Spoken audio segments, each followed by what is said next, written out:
Hello, नमस्ते मित्रों, good morning, जय माता जी। મિત્રો, આપણા સૌના જીવનની એક નવી સફર આજથી ચાલુ થઈ રહી છે. આપણી વચ્ચે માનનીય સોમભૈયા ઉપસ્થિત છે, એમના સાથી અજય ભૈયા પણ ઉપસ્થિત છે, અનિતા દીદી પણ ઉપસ્થિત છે, આશા દીદી,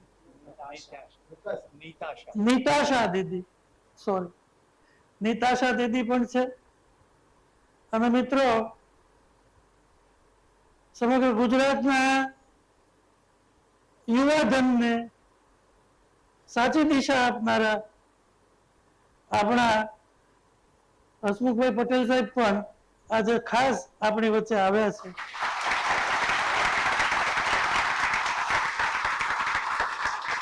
આ જીવન વિદ્યાનો જે કોન્સેપ્ટ છે, એ કોન્સેપ્ટના ગુજરાતના અગ્રણી અનુયાયી એવા પક્ષીવિદ આપણા ગિરિરાજસિંહજી સાહેબના ખાસ મિત્ર એવા સુરેશભાઈ પટેલ સાહેબ પણ આપણી વચ્ચે છે.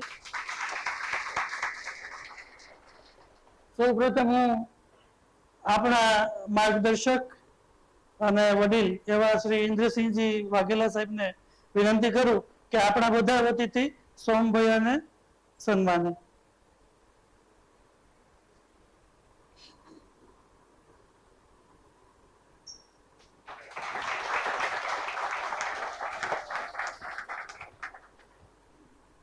આપ સૌ વતીથી હું માનનીય હસમુખભાઈ પટેલ સાહેબને આવકારું છું.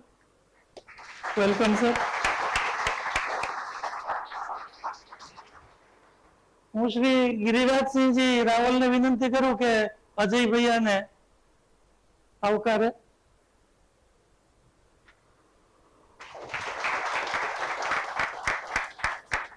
આપણા સૌના પ્રિય દાદા આપણા રેક્ટર એમને હું વિનંતી કરું કે સુરેશભાઈ સાહેબને આવકારે.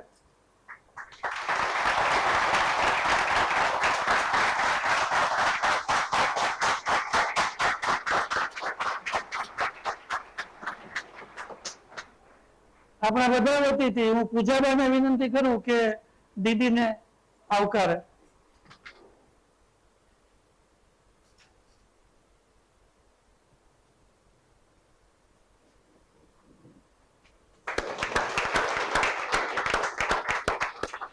હવે વધારે સમય નથી લેવો અને હું સીધી જ વિનંતી કરીશ માનનીય હસમુખભાઈ સાહેબને.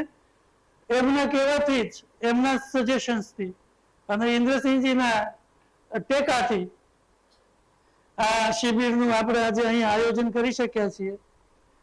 મને ખૂબ આનંદ છે કે આવનારા 6 દિવસ 7 દિવસ આપણા સૌ માટે એક જ્વલંત દીવાદાંડી સમાન રહેશે. શિબિરનું શું મહત્વ છે, તમારા માટે શા માટે ઉપયોગી છે, એ બધી વાત હસમુખભાઈ સાહેબને વિનંતી કરું કે કરે. હું પકડી રાખું.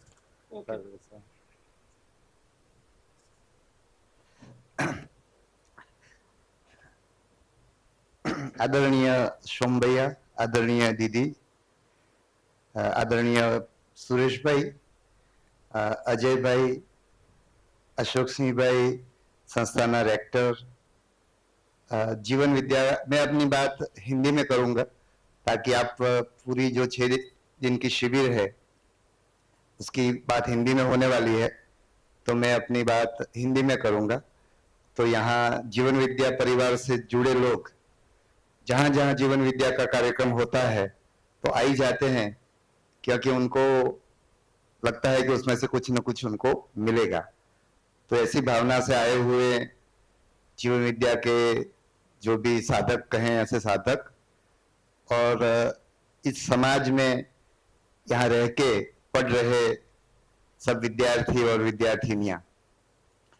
सबसे पहले तो मैं बताऊं कि भाई श्री अशोक सिंह भाई के संपर्क से इस संस्था के साथ मेरा पिछला 15 साल से मैं जुड़ा हुआ हूं.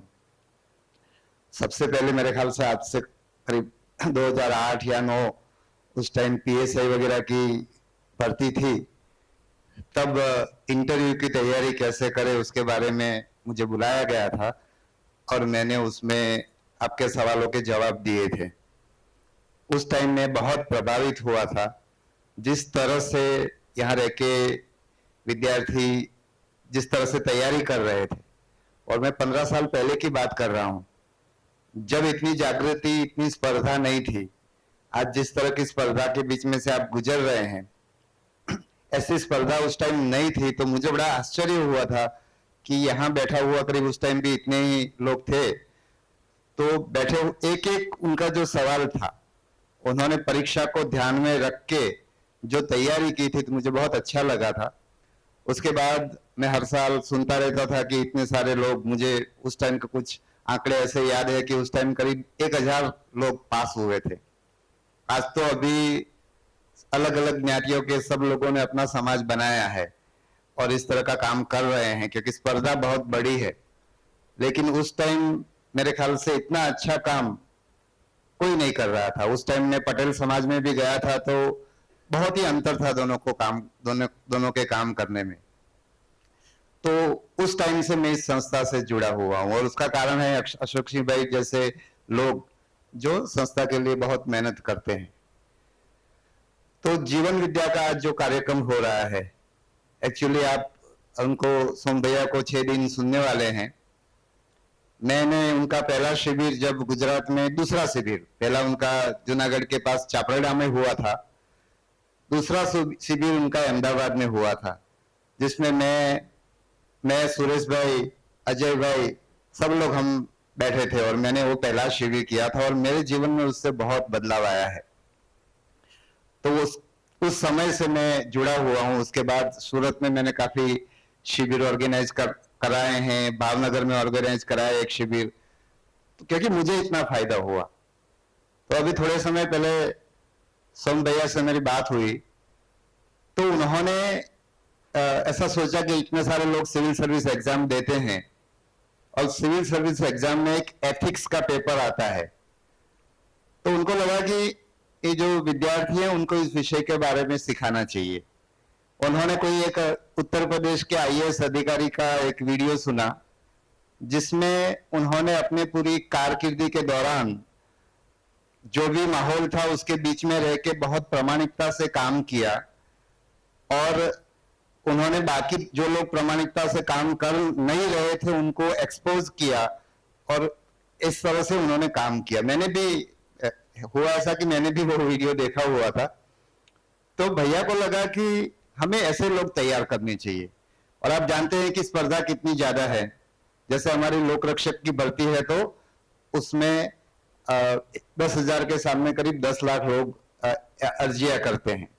तो इतनी स्पर्धा में सब लोग पास नहीं होते हैं। तो बाद में आप लोग जानते ही हैं कि बहुत साल आप देते हैं और सब लोग पास नहीं होते हैं।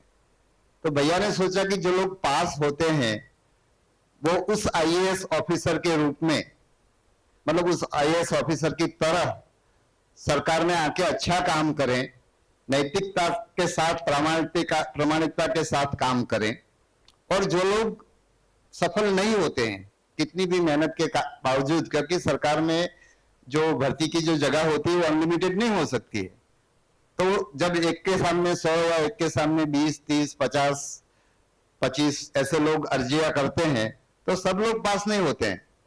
लेकिन जो लोग विफल भी रहते हैं वो लोग निराश ना हो और अपने जीवन में अच्छा कर पाए, अपने पैर पे खड़ा होके कर पाए, उस भावना से उनको लगा कि ऐसा काम करना चाहिए कि उनको जीवन विद्या का शिविर देना चाहिए और उसके बाद भी उनको आगे बढ़ के काम कराते रहना चाहिए, ताकि ये विद्यार्थी पास होके सरकार में आके भी प्रामाणिकता से काम करें और सरकार में नहीं आ सकते हैं तो भी अपने पैर पे खड़े होके समाज के अंदर अच्छा काम करें, अपने परिवार के बीच में अच्छा जिए। तो आप लोगों को अभी ऐसा लग रहा होगा कि आपके सामने जीवन में एकमात्र सवाल है, एकमात्र समस्या है कि आप इस भर्ती में सिलेक्ट हो जाए, उसके बाद जैसे सभी समस्याओं का अंत आ गया।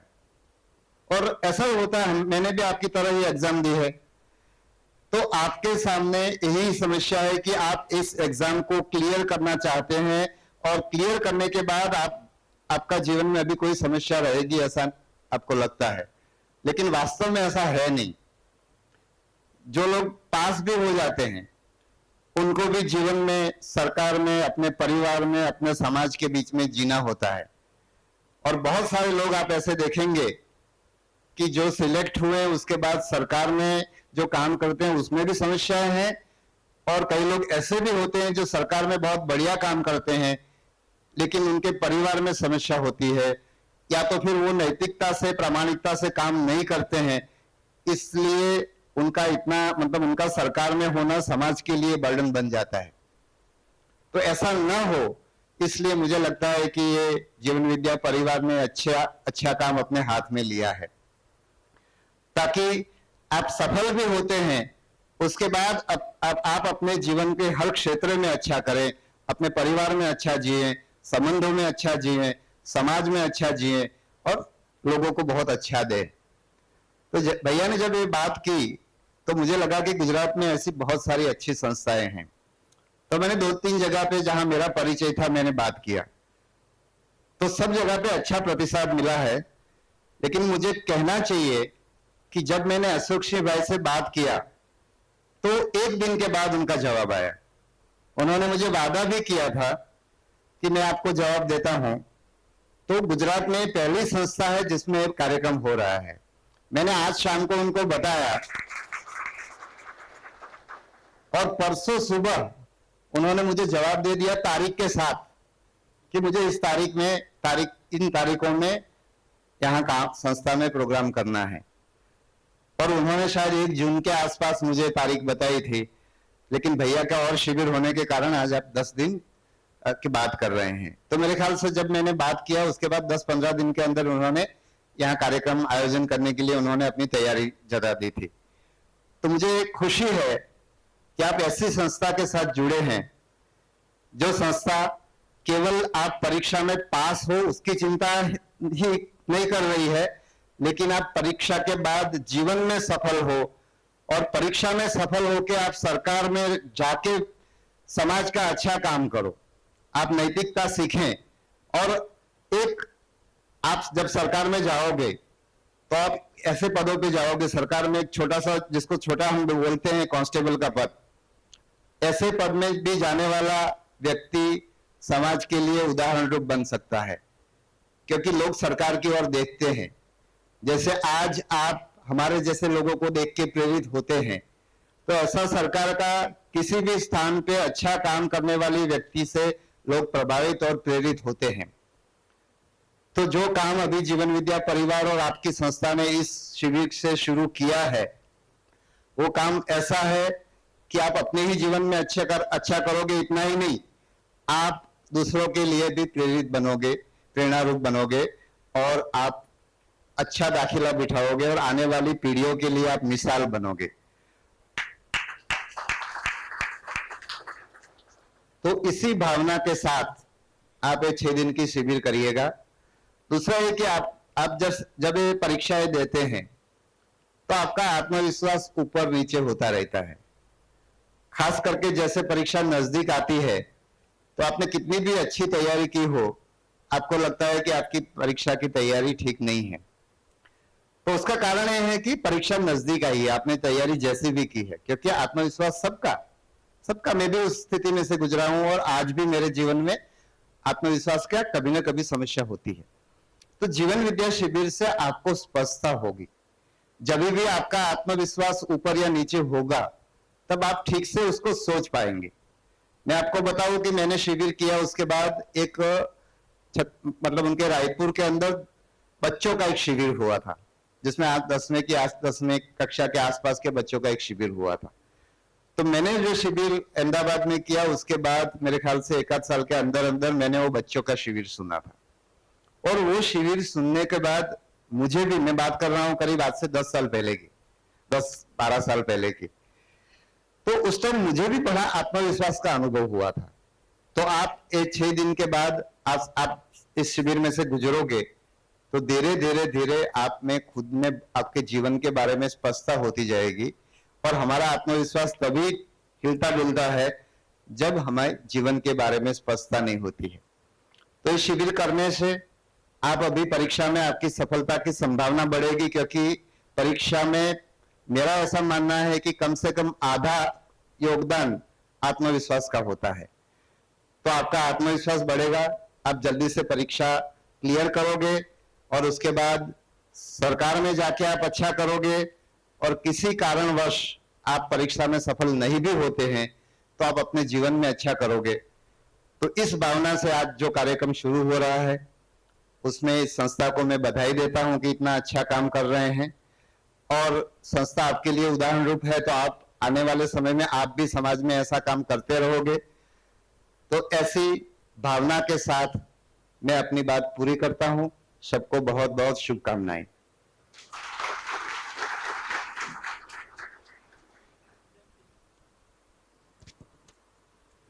अब ज्यादा समय नहीं लेते हुए सीधा माइक सोम भैया को ही हैंड ओवर करते हैं। Thank you for coming sir and gracing this occasion. Thank you so much. Hello, चले सभी को नमस्कार। थोड़ा जोश तो कम दिख रहा है आप लोग। अभी एग्जाम सामने है क्या? अभी नहीं ना? सभी को नमस्कार। हाथ ऐसे ऐसे,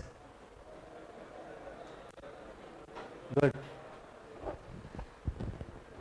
देखो, एक बात समझने की है, जिंदगी में जो कुछ होता है ना, वो हो तो रहा है अपने जोश से, अपने भाव से, अपने कमिटमेंट से, है ना।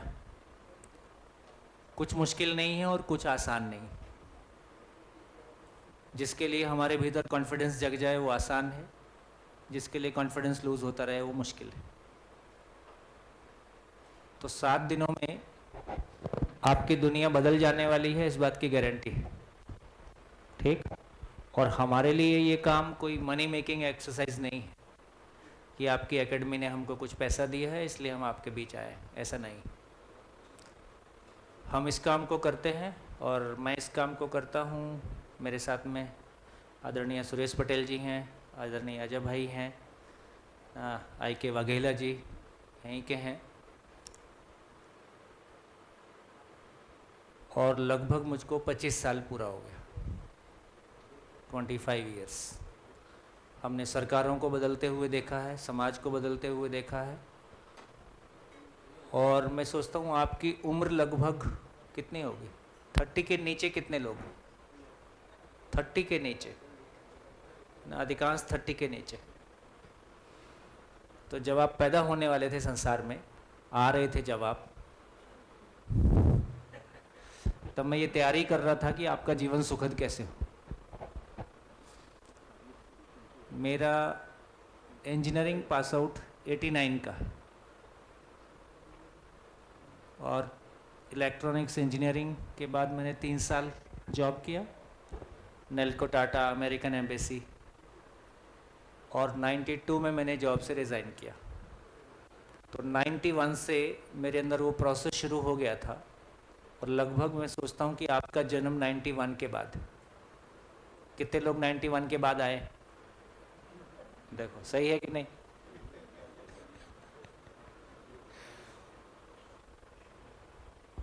तो इतनी मेहनत के बाद हमारी मुलाकात हुई। तो इस मुलाकात का कोई पर्पज़ है, और मैं आपको भरोसा दिलाता हूँ कि 7 दिन बाद जब हम इसी हॉल में होंगे तो कुछ बदल गया होगा। मैं सुरेश पटेल जी का परिचय करा दूं क्योंकि वो जाने वाले हैं। एक माइक सुरेश पटेल जी को देंगे। मैं बेसिकली दिल्ली से बिलोंग करता हूं, और पढ़ाई मेरी कई राज्यों में हुई है, और जॉब से क्यों रिज़ाइन किया और आगे क्या किया वो मैं शेयर करूंगा। लेकिन संयोग से हम जो ये वर्कशॉप करते हैं वो छत्तीसगढ़ और कई राज्यों में करते हैं, गुजरात में तब तक शुरू नहीं किया था। तो एक पथमेड़ा गौशाला है राजस्थान में, कितने लोगों ने सुना? पथमेड़ा गौशाला, लगभग 1.5 लाख 2 लाख गाय, बड़ी गौशाला है देश की। उसके एक सन्यासी वहाँ पे शिविर कर रहे थे।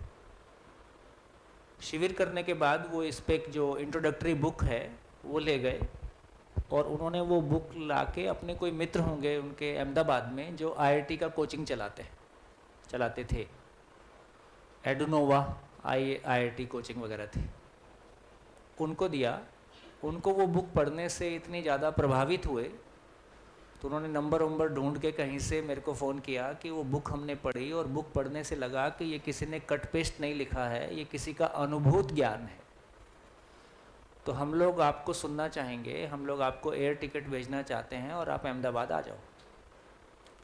तो मैंने उनको बोला देखो मैं आऊँगा तो मैं अकेला ही आपको मिलूँगा, आप छत्तीसगढ़ रायपुर आओगे तो मेरे जैसे और भी लोग आपको मिलेंगे, और जिन्होंने इस अनुसंधान को किया है जिससे इतनी बड़ी एक आशा जगी है कि ये दुनिया कैसे बदल सकती है, ज़िंदगी कैसे बदल सकती है और क्लासरूम में बदल सकती है, तो वो टिकट जो आप मेरे को दे रहे थे उसको यूज़ करके आप लोग आ जाओ। तो उन्होंने संयोग से बात मान भी ली। वो लोग छत्तीसगढ़ आए, 2 दिन के लिए आए, 20 दिन रहे, और 20 दिन रहने के बाद लौटते समय उन्होंने कमिटमेंट ले लिया कि देखो आपने 2 दिन के लिए बोला था, हम 20 दिन रहे, अब आप एक शिविर गुजरात में दे दो। और उनके इस कमिटमेंट से प्रभावित होकर मैंने एक शिविर गुजरात में दिया जिसमें आईआईटी के कुछ स्टूडेंट्स, चापरडा बोल के राजकोट से आगे है ना जगह थी, कोई जूनागढ़ के पास कोई जगह थी, वहाँ पे एक वर्कशॉप हमने ऑर्गेनाइज़ किया। वहाँ पे जो आईआईटी के बच्चे आए वर्कशॉप करने और कुछ गुरुजीएफ के साधक थे, 2 अलग तरह की जेंट्री मेरे सामने थी। उसमें सुरेश पटेल जी का बेटा उस समय 12वीं में था और वो आईआईटी की कोचिंग कर रहा था। आगे की कहानी सुरेश पटेल जी सुनाएंगे।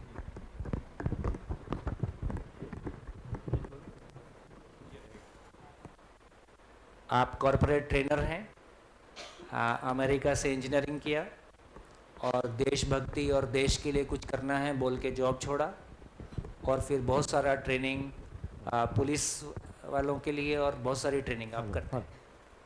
आप गुजराती में बोलना चाहें तो मैं दोनों में या खिचड़ी भी बोल सकता हूँ। नमस्कार सभी को। आगे की कहानी ऐसी है कि मेरे बेटे के साथ मुझे असिस्ट करने वाला एक ट्रेनर गया था। मैंने बेटे को फ़ोन नहीं दिया था, मैंने केवल जीवन विद्या के बारे में जितना सुना था उसके अनुरूप मुझे लगा। आवाज़ क्लियर नहीं कि भैया, आवाज़ क्लियर नहीं। आप हेलो, लगे तो फिर मेरा माइक ले लो। ये ठीक है? हेलो हेलो हेलो, हाँ फिर से। आवाज़ ठीक है? नहीं ठीक है, हेलो, संकोच नहीं करें, नहीं आ रही तो नहीं बोलिए। हेलो हेलो हेलो, आप मेरा ले लीजिए। हेलो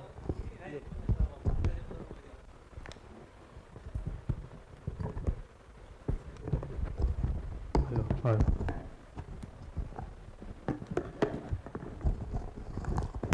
हेलो, नमस्ते। तो उन दिनों में इंस्टीट्यूट ऑफ कंपनी सेक्रेटरीज के लिए तालीम कर रहा था और मुझे असिस्ट करने वाले एक संजीव भाई करके ट्रेनर थे। वो छत्तीसगढ़ गए थे और फिर ये शिविर हो रहा था चापरडा में। मैंने बेटे को फ़ोन नहीं दिया ये भाव से कि ये पूरा फोकस करके शिविर को करे। जितना मैंने केवल शिविर के बारे में सुना था, मैंने शिविर नहीं किया था। उस संजीव भाई ने मेरे बेटे को फ़ोन दिया लगा करके कि अपने पापा के साथ बात करो। मैंने उस समय मेरे बेटे को एक स्टेटमेंट में जवाब देने को कहा कि 4 दिन हो चुके हैं, तुमने शिविर में क्या पाया? मेरे बेटे का जवाब था, अभी तक मैं बाहरी प्रभाव से जीता था, अब से मैं आंतरिक प्रेरणा से जीऊँगा। मैंने कहा प्रभाव क्या है, प्रेरणा क्या है? बोले वो तो पापा शिविर के मालूम पड़ेगा। मैं आखिरी दिन उसको लेने गया। देखिए, शिविर के बारे में हमारे मन में बहुत सारी धारणाएं रहती हैं। शिविर शब्द सुनते ही शतरंजी, योगासन, प्राणायाम, सात्विक खुराक, ये सब आ जाता है। तो संजीव ने मुझे छत्तीसगढ़ से फ़ोन करके ये कहा था कि सर सब अपॉइंटमेंट कैंसिल करो और पहली फ्लाइट पकड़ के छत्तीसगढ़ आ जाओ, मेरे हाथ में खजाना आ गया है। तो मैंने कहा अच्छा, जीवन विद्या, लाइफ स्किल, वो तो हम कितने सालों से कर रहे हैं। मैं कॉरपोरेट में लोगों को कम्युनिकेशन, लीडरशिप, अचीवमेंट, ये सब सिखाता आया। ध्यान रहे मैं मोटिवेशनल स्पीकर नहीं हूँ, ट्रेनर हूँ। तो रिजल्ट प्रोड्यूस करना हमारा काम होता है, राइट। कॉर्पोरेट में ट्रेनिंग करे, रिजल्ट प्रोड्यूस ना करे तो कुछ आगे नहीं काम चलेगा। तो मैंने जीवन विद्या का अर्थघटन किया लाइफ स्किल। एनीवे, आखिरी दिन में लेने गया, शाम का वक्त था, बच्चे खेल रहे थे। इंसिडेंटली मेरी पत्नी की छोटी बहन वहाँ से नज़दीक में विसावदर में रहती थी। दोस्तों थोड़ी मज़ेदार बात है, लेकिन मेरे भी प्रोग्राम होते थे और मेरी पत्नी भी प्रोग्राम में आती थी और हमेशा कहती थी तुम बोलते तो बहुत अच्छा हो लेकिन तुम्हारी ज़िंदगी में तो कोई फ़र्क है नहीं, और तुम बहुत अच्छे शिविर करते भी हो लेकिन तुम तो वापस आके वैसे के वैसे ही होते। हालांकि ये संसार भर की पत्नी और पति का हमेशा ये कॉमन कंप्लेन रहता है कि तुम कुछ भी अच्छा पढ़ो करो, तुम में कोई फर्क होता नहीं है। तो उसने मुझे गुजराती में कही ना, पानी पहला पार बांध रही। तो शी टोल्ड मी कि मैं तो विसावदर चली जाऊंगी, तुम बेटे को साथ रहना चाहो तो रह सकते हो। अब लकीली जूनागढ़ से पहले चाकवाड़ आ गए, तो हम दोनों का इंस्टीट्यूट में जाना हुआ। बच्चे खेल रहे थे, एक मेजबान ने कहा कि भोजन करके जाओ।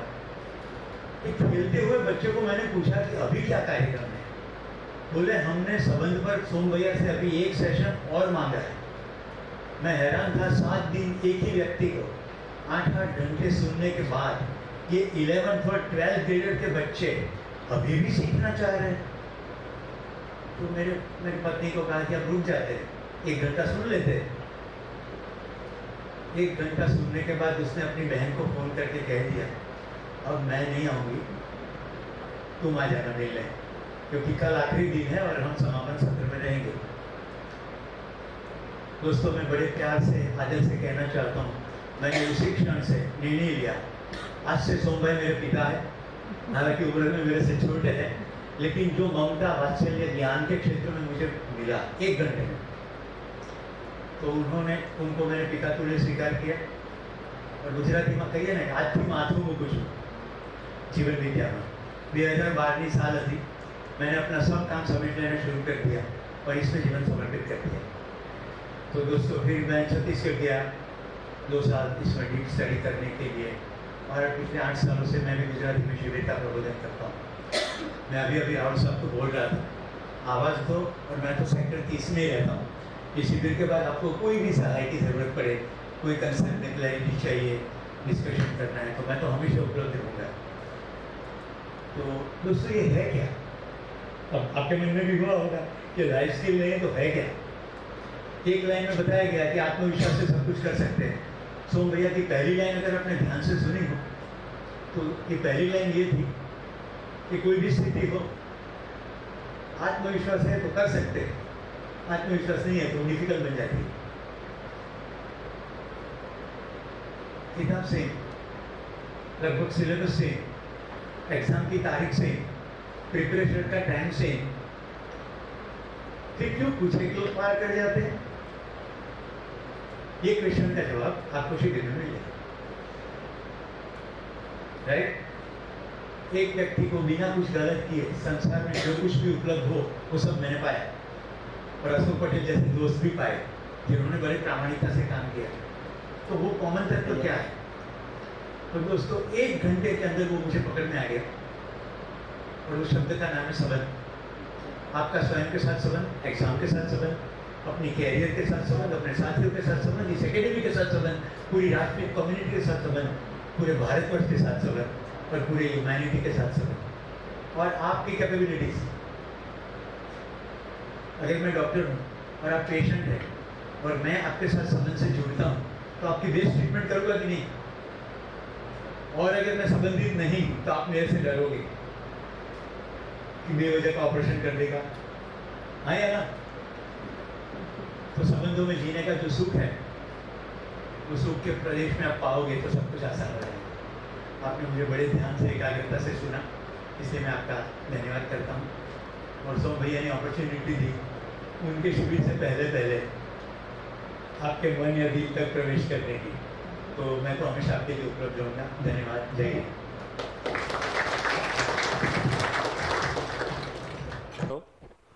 मेरे साथ हमारे एक और मित्र जो साथ में रहेंगे, अजय भाई जैन हैं, वो तो 7 दिन साथ में रहेंगे। महेश भाई भी साथ रहेंगे, महेश भाई भी साथ रहेंगे, और वाघेला जी आते जाते रहेंगे, आते जाते रहेंगे। तो देखिए, मैं ऋणी हूँ गुजरात का, इस सेंस में कि जैसे जब हम लोग समाज में निकलते हैं तो हम भी बहुत सारा, जैसे आज आप एक एग्ज़ाम को क्रैक करने के लिए आपके भीतर भी बहुत सारे उतार चढ़ाव आते हैं। कभी पॉजिटिव फील होता है, कभी थोड़ा सा लो फील होता है। ऐसे ही जब हम समाज में आ जाते हैं और जॉब वॉब छोड़ के जो कुछ भी हमने किया, तो हम भी बहुत सारे उतार चढ़ाव से गुजरे।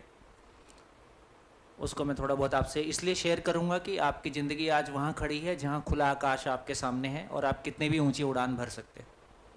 ऊंची उड़ान भरने के लिए जिस तरह के पंख की ज़रूरत है, हमने इस 32 साल, लगभग मेरा 31-32 साल का सामाजिक जीवन हो गया, इसमें बहुत कुछ ज़मीन पे उतर के देखा है। किसी सरकारी जॉब के आईने से नहीं देखा है, किसी समाज सेवा गवर्नमेंट फंडिंग से नहीं देखा है ना, अपनी हिम्मत के साथ सब कुछ देखा है।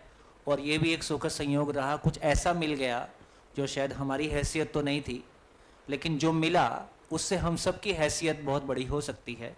वो मैं आपके सामने शेयर करूँगा। अजय भाई लगभग 89 आपका पास आउट कब का? 92 का आपका IIT दिल्ली का पास आउट है, और अभी लगभग 8 साल पहले आपने जॉब से रिज़ाइन किया। 7-8 साल पहले अभी आपने जॉब से फुल टाइम रिज़ाइन किया, और IIT में रहते समय इस अनुसंधान के संपर्क में आए, और तब से भी ऐसा लगता था कि कुछ किया जाए, लेकिन फैमिली रिस्पॉन्सिबिलिटी सब कुछ ऐसा होता है, और अभी फुल टाइम इस काम में लगे हैं। तो गुजरात में ऐसा बड़ा मास है, राजकोट, सूरत, अहमदाबाद, विसनगर, बड़ौदा, ऐसा मास है जो काफ़ी अपने आप में, हंसमुख पटेल जी भी उनमें से एक हैं। 2012 में आप एक शिविर में आए थे, तो लगभग मेरे को लगता है कि गुजरात में 5 IPS ऑफिसर हैं, 4 या 5 IPS ऑफिसर हैं जो इस वर्कशॉप से गुजरे, जिसमें से 2 अभी साथ चल ही पा रहे हैं, और इन लोग की ज़िंदगी में काफ़ी फ़र्क आया। तो पिछले सालों में जब हम इस काम को करते रहे, मैं थोड़ा सा आपके साथ 2-3 मिनट ये शेयर कर दूं, क्यों मैं आपके साथ आया और क्यों मैं ये चाहता था कि आपके साथ बात करने का एक मौका मिले, और फिर देखते हैं कि क्या रिज़ल्ट आता है। तो 2013 के पहले तक UPSC के पास में लगातार ये कंप्लेंट जा रही है कि जितने भी ब्यूरोक्रेट सिलेक्ट हो रहे हैं उसमें से बड़ी संख्या में लोग करप्ट हैं, और उसको लेके UPSC और देश समाज में एक चिंता बनी। तो कुछ चिंता करने वाले लोगों ने सोचा कि हमारे सिलेक्शन के प्रोसीजर में कोई गलती है। तो 2013 से, आपकी बेहतर जानकारी होगी, मेरी इस सब मामले में जानकारी उतनी नहीं है, लेकिन 2013 से जैसा मैंने लोगों से पूछा तो एथिक्स नाम का पेपर ऐड किया गया। और फिर जो हमने बात की कि ऐसे राइटिंग, एथिक्स और इंटरव्यू, ये सब में आपका थॉट प्रोसेस और आपका कॉन्फिडेंस ही काम आएगा। ऐसा कोई भी बुक नहीं है जिससे कुछ कट पेस्ट करके आप वहाँ डाल के आ जाओ। और जो भी एथिक्स का 2015 में रायपुर में एक IAS एकेडमी है, उन्होंने कभी एक वर्कशॉप किसी मित्र के माध्यम से अटेंड किया। वो मेरे से तब से कह रहे हैं कि आप थोड़ा सा हमारी एकेडमी में कभी आओ, और लेकिन हम लोग कई राज्यों के साथ काम करते हैं। मैं लगातार गुजरात, महाराष्ट्र, छत्तीसगढ़, हरियाणा, राजस्थान, दिल्ली, उत्तराखंड, इतने राज्यों में मैं लगभग हर 2 महीने में घूम जाता हूँ, 2 से 3 महीनों में। तो हमारा शेड्यूल इतना हेक्टिक रहता है कि लगभग आगे की 6 महीने का सब टाइम पहले से सेट रहता है। तो जितना उनका प्रस्ताव था, मैं कभी सिंसियरली वो थॉट दे नहीं पाया जब पहले से अपने पास एंगेजमेंट ज़्यादा होते हैं। पिछले दिनों जब ये सब कुछ, लगभग इन 15 सालों में 20 ब्यूरोक्रेट, लगभग IPS, IAS, IRS, लगभग IFS को छोड़ के, फॉरेन सर्विसेज को छोड़ के, वो तो कोई संपर्क में नहीं आया है क्योंकि वो लोग इंडिया में मिलते भी नहीं होंगे। जितने भी लोग संपर्क में आए, शिविरों से गुजरे, संपर्क में आने का मतलब है कि 7 डेज वर्कशॉप से गुजरना, उन सब की ज़िंदगी में एक बढ़िया चेंज आया। ये भी हमने धीरे धीरे इतने सालों में नोटिस करते रहे। लेकिन एक मुसीबत ये है कि जब भी कोई ब्यूरोक्रेट आएगा तो वो नेचुरल है, किसी मंत्री या CM की परमिशन के बिना वो नहीं आ सकते हैं। सामान्य आदमी को छुट्टी मिलना आसान है, इनको छुट्टी मिलना बहुत मुश्किल रहता है। और एक वर्कशॉप में एक्सपोजर होना एक बात है, लेकिन उस दूर तक चल पाना कि कंटेंट की डेप्थ में आप जा सको, वो संभावना नहीं रहती। तो पिछले दिनों चूँकि हम लोग अभी दिल्ली गवर्नमेंट के साथ हमारा ये कंटेंट ऐसा है कि जिस बेसिकली हम एजुकेशन में एक ट्रांसफॉर्मेशन ला रहे हैं। और क्या ट्रांसफॉर्मेशन ला रहे हैं? यदि एटम और सेल को क्लासरूम में समझ सकते हैं, केमिस्ट्री और फिजिक्स को क्लासरूम में समझ सकते हैं, इंजीनियरिंग और मेडिकल साइंस पढ़ के हम इंजीनियर और डॉक्टर्स को मल्टीप्लाई कर सकते हैं, तो क्या क्लासरूम में ज़िंदगी को लाया जा सकता है? इसकी ज़रूरत है कि नहीं? तो ये एक नया अनुसंधान आया जिसके माध्यम से, जिसको हम अभी तक धर्म और अध्यात्म की जगह में डाल देते थे, वहाँ से इसको हम क्लासरूम में ला सकें, ऐसा एक नया अनुसंधान आया। इसको लेके हम लोग आगे बढ़ रहे हैं।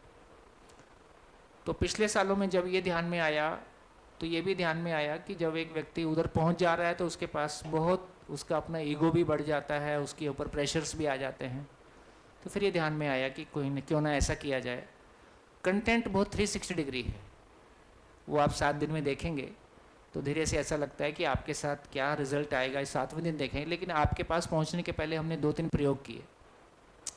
दिल्ली में दिव्य विकास कीर्ति, दिव्य क्या बोलते हैं, दृष्टि कोचिंग, दिव्य कीर्ति, ये सब है। और कई सारे दिल्ली में मुखर्जी नगर, करोल बाग तो भरा पड़ा है।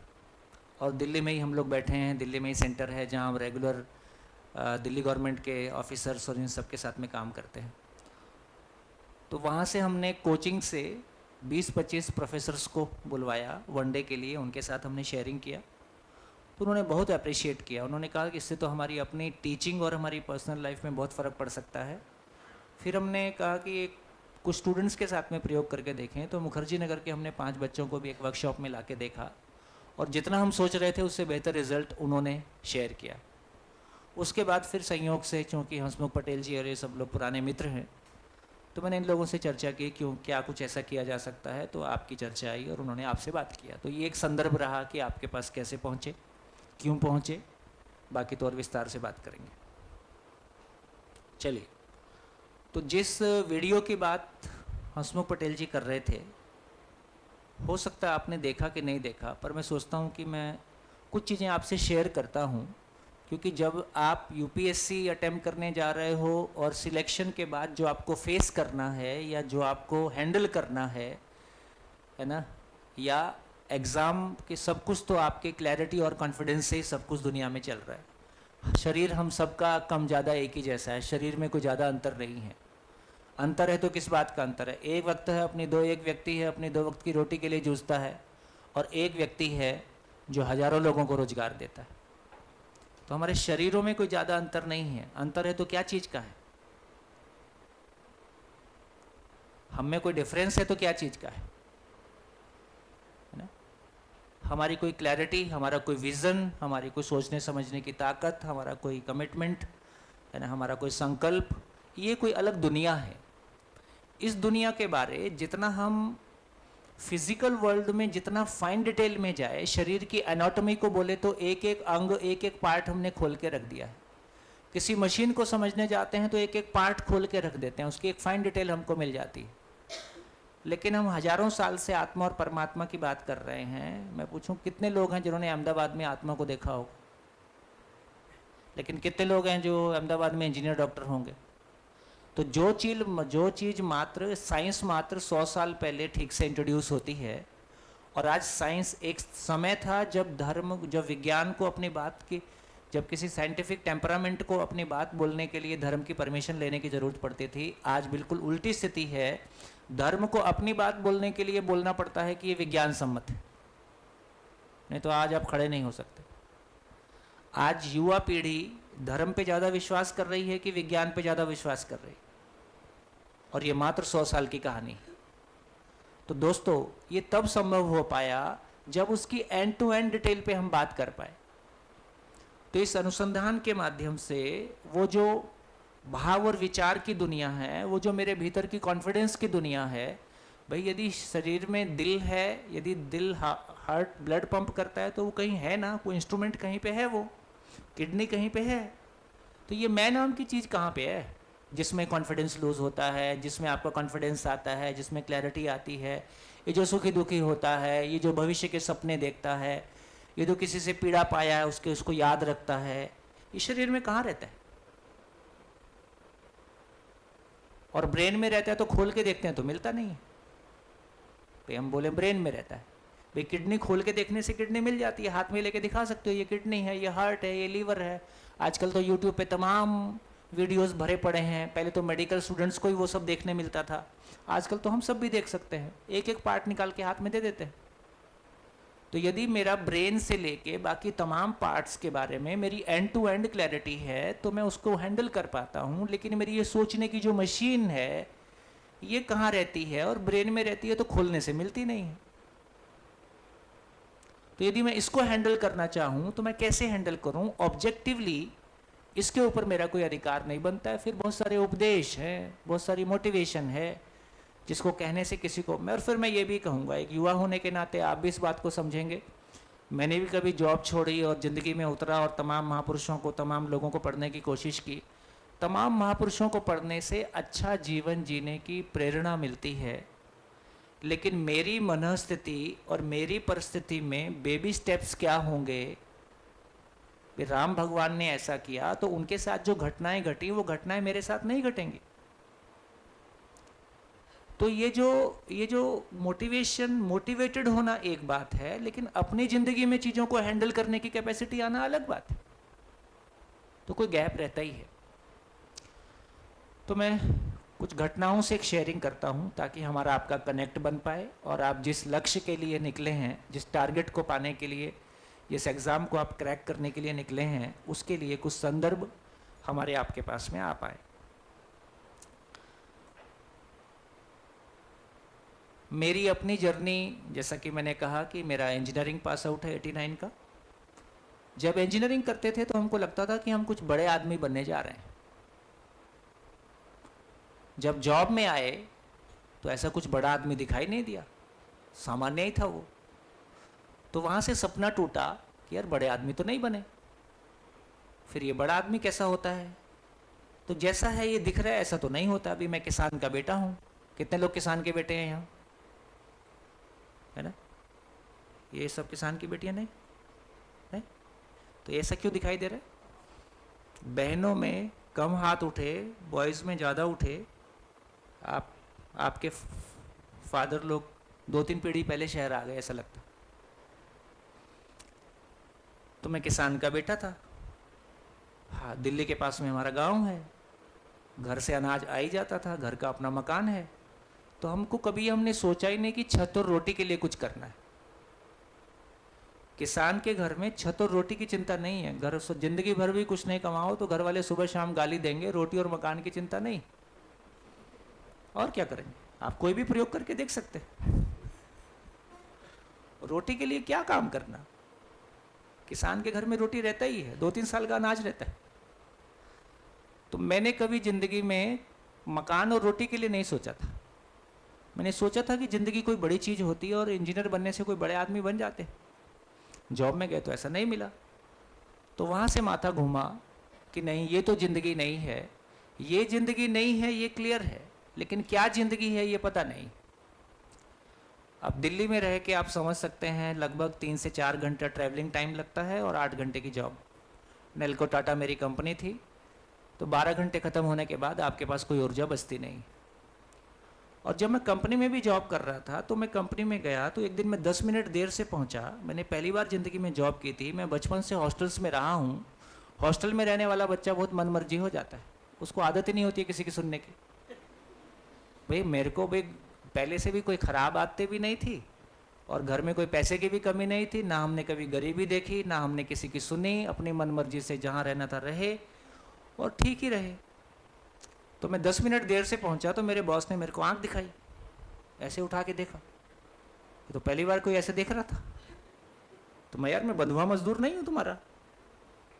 और ट्रैफिक में यदि प्रॉब्लम थी तो मैं लेट हो गया। मैं इंटेंशनली लेट आया, ऐसा भी मैंने नहीं किया है। अब दिल्ली का ट्रैफिक आप समझ सकते हो। बोला नहीं, पर टाइम तो टाइम है। तो मेरे को पहली बार समझ में आया, अच्छा जॉब का मतलब ये होता है। एक बार समझ में आया। एक दिन शाम को फिर समझ में आया, मेरे को जितना काम अलॉट हुआ था उस समय हम EPABX, आपको तो नहीं पता होगा, पुराने समय में ना एक फ़ोन से कई लाइन कनेक्ट करते थे।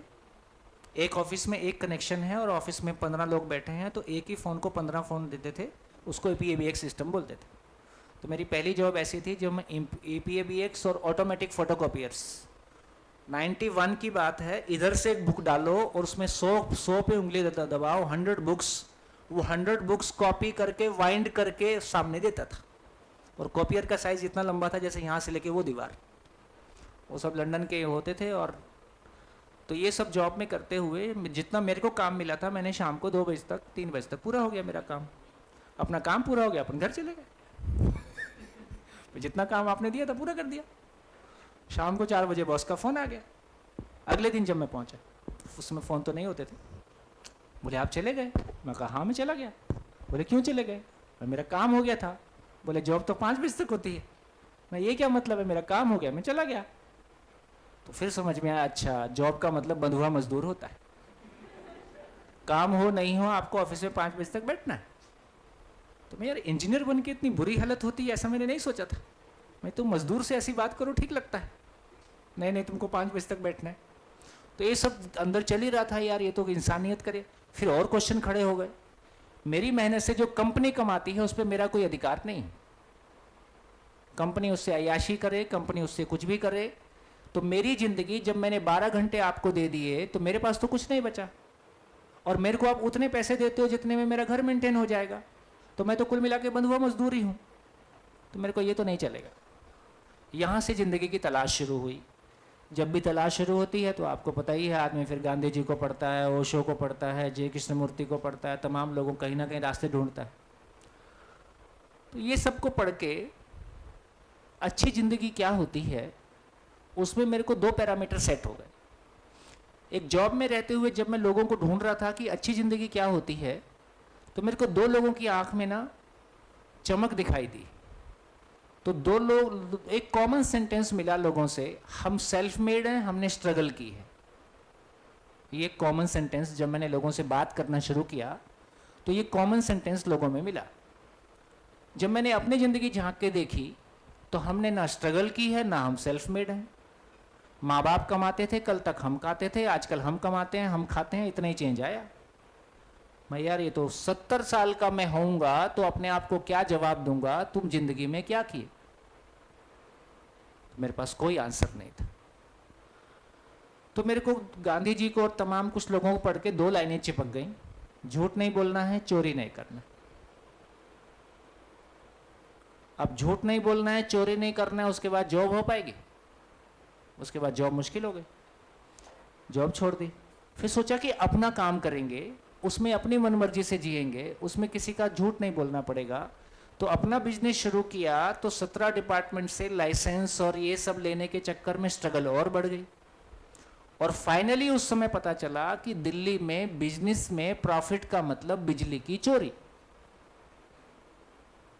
तो यदि आप बिजली की और टैक्स की चोरी नहीं करते हो तो आपका प्रोडक्ट वायबल ही नहीं है, आप मार्केट में खड़े ही नहीं हो सकते हो। तो धीरे से यह भी पता चला कि सारी नौकरी बिजनेस के लिए, सारा बिजनेस चोरी के लिए, और चोरी ही आपका प्रॉफिट, तो जिंदगी गई। तो 2.5 साल मैं दिल्ली में 91 से लेकर 92 के बीच में लगभग दिल्ली के सारे डिपार्टमेंट जितने से अपने से वास्ता पड़ता था उनसे स्ट्रगल करता रहा, लड़ाई लड़ता रहा, पुलिस से लड़ाई लड़ता रहा।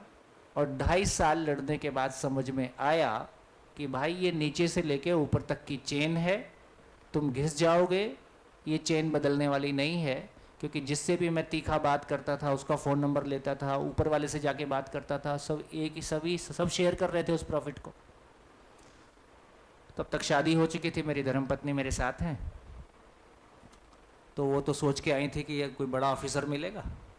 तो इधर शादी के 2.5 महीने बाद मैंने जॉब से रिज़ाइन कर दिया, तो उधर घर में भी उठपटांग सब शुरू हो गया, बाहर भी सब चल ही रहा था स्ट्रगल। तो इस स्ट्रगल के बीच में फिर एक दिन मैंने तय किया कि यार ये रोज़ रोज़ का झंझट ठीक नहीं है, कहीं ऐसी जगह चला जाए जहाँ सरकार ना होती हो, क्योंकि सरकार से अपनी दाल गलने वाली नहीं। अब सोचिए, सुसाइड में करना नहीं चाहता था, कंप्रोमाइज़ मैं कर नहीं सकता था, और फाइनली मैंने गायत्री परिवार एक संस्था है, आप लोगों ने बाय द वे सुना होगा, तो उनके कुछ लोगों के मैं संपर्क में आया तो उन्होंने मेरे को बस्तर के ट्राइबल्स के बारे बताया कि वो आज भी चींटी की चटनी खाते हैं, कोई खेती नहीं करते हैं, जंगल में शिकार करते हैं, कपड़े नहीं पहनते हैं। अब दिल्ली में रह के मेरे को ये सब सुन के ऐसा लगा जैसे मैं एलियन के बारे में सुन रहा हूँ। तो 93 में मैंने एक विज़िट किया बस्तर, और मैं उनके बीच में जाके देख के आया कि ये लोग कैसे लोग हैं, क्या करते हैं, और उनके बीच में जाके मेरे को बहुत अच्छा लगा। तो मैंने निर्णय ले लिया कि सरकार की फंडिंग नहीं लेनी है, समाज से कोई दान चंदा नहीं लेना है, लंबी कहानी है, उसको नहीं करता हूँ, लेकिन इनके बीच में आके इनकी सेवा करनी है, क्योंकि पढ़े लिखे समाज के बीच में अपन चल नहीं पाएंगे, रोज़ झगड़ा ही होगा। इससे अच्छा है कि इनकी सेवा करेंगे और इनके बीच में रह के अपना जीवन सार्थक करेंगे। और संयोग से वहाँ एक ऐसे महापुरुष से मुलाकात हो गई, उन्हीं जंगलों में जहाँ साइंस खत्म होती है वहाँ से वो शुरू होते हैं, जहाँ धर्म और अध्यात्म खत्म होता है वहाँ से वो शुरू होते हैं। आपको ये मानने की ज़रूरत नहीं है, इन 7 दिनों में देखेंगे और 7वें दिन मैं आपसे पूछूंगा, तब आपका जवाब सुनेंगे, तब समझेंगे कि ये क्या हुआ। लेकिन ये जो मैं सारी स्ट्रगल कर रहा था, अभी पिछले दिनों जब ये सब मैं बात देख रहा था, आईएएस और एकेडमीज़ और ये सब की यूपीएससी की वर्किंग, दिल्ली में रहते हुए जो दिल्ली के एजुकेशन ऑफिसर में आईएएस हैं वो सब शिविरों में आते ही हैं। अभी सीबीएसई का जो एजुकेशन सेक्रेटरी है हिमांशु गुप्ता, वो दिल्ली के एजुकेशन डायरेक्टर रहे, वो आईआईटी दिल्ली का पास आउट है, और शानदार उस आदमी में चेंज आया है। तो जब मैं इन सबसे बात कर रहा था तो कुछ कुछ बातें और ध्यान में आई। इंटरेस्टिंगली मेरे को लगता है ये मोबाइल आजकल स्मार्ट है, जैसी बातें आप चर्चा करते रहते हो वो वैसे वीडियो आने शुरू हो जाते हैं। तो एक संयोग से वीडियो मेरे मोबाइल पे आया जो मेरे को बहुत प्रेरणा भी दिया, और मेरे को फिर उससे आप लोगों से बात करने के लिए और एक आवश्यकता बनने लगी। वो वीडियो ये था कि दिल्ली में विजय शंकर पांडे, जहाँ तक मेरा नाम मेरे को ध्यान है, ये 91 के आसपास, 91 के पहले ये आईएएस होते हैं और 91 के आसपास की कहानी है। ये यूपी में आईएएस होते हैं, और आईएएस में आने के बाद में ये देखते हैं कि आईएएस कम्युनिटी में काफ़ी करप्शन है, और वो आदमी काफ़ी एक स्ट्रॉन्ग हेडेड था। तो उसको ये बहुत अच्छा नहीं लगा, तो उसने आईएएस एसोसिएशन से बात करना शुरू किया कि कुछ लोगों की वजह से हमारी आईएएस कम्युनिटी बदनाम हो रही है और हमको कुछ करना चाहिए, क्या करें। तो एक अजीब सी बात सॉल्यूशन निकाला गया, जो मेरे को लगता है कि आज आप लोग यूपीएससी की तैयारी कर रहे हैं, यदि आपने वो वीडियो नहीं देखा होगा तो शायद सुन के आज तो आपको ये कॉन्फिडेंस नहीं आएगा कि ऐसा सोचा भी जा सकता है, पर उस समय ऐसा सोचा भी गया और किया भी गया। क्या उन्होंने कहा कि आईएएस कम्युनिटी 1.5 साल के डिस्कशन के बाद इस बात के लिए तैयार हो गई कि हम अपने बीच के 3 आईएएस को महाभ्रष्ट घोषित करेंगे। क्या?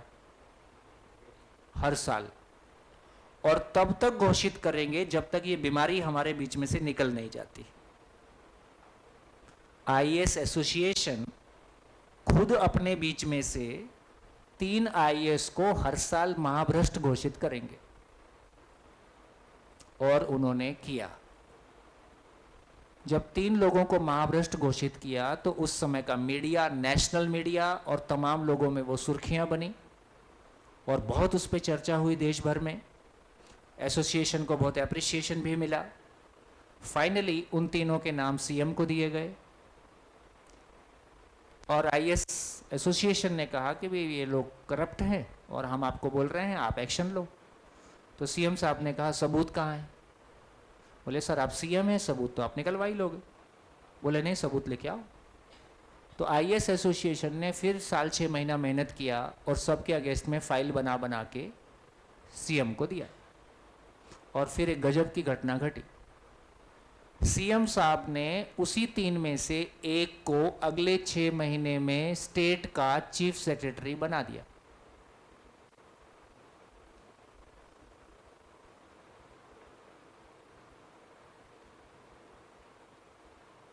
समझ में?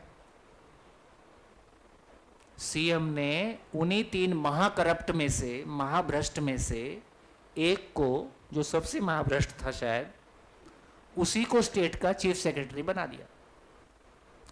अब सारी आईएएस एसोसिएशन और वो व्यक्ति आईएएस अधिकारी जिसने मूवमेंट चलाया था वो स्तब्ध रह गया, सन्न रह गया।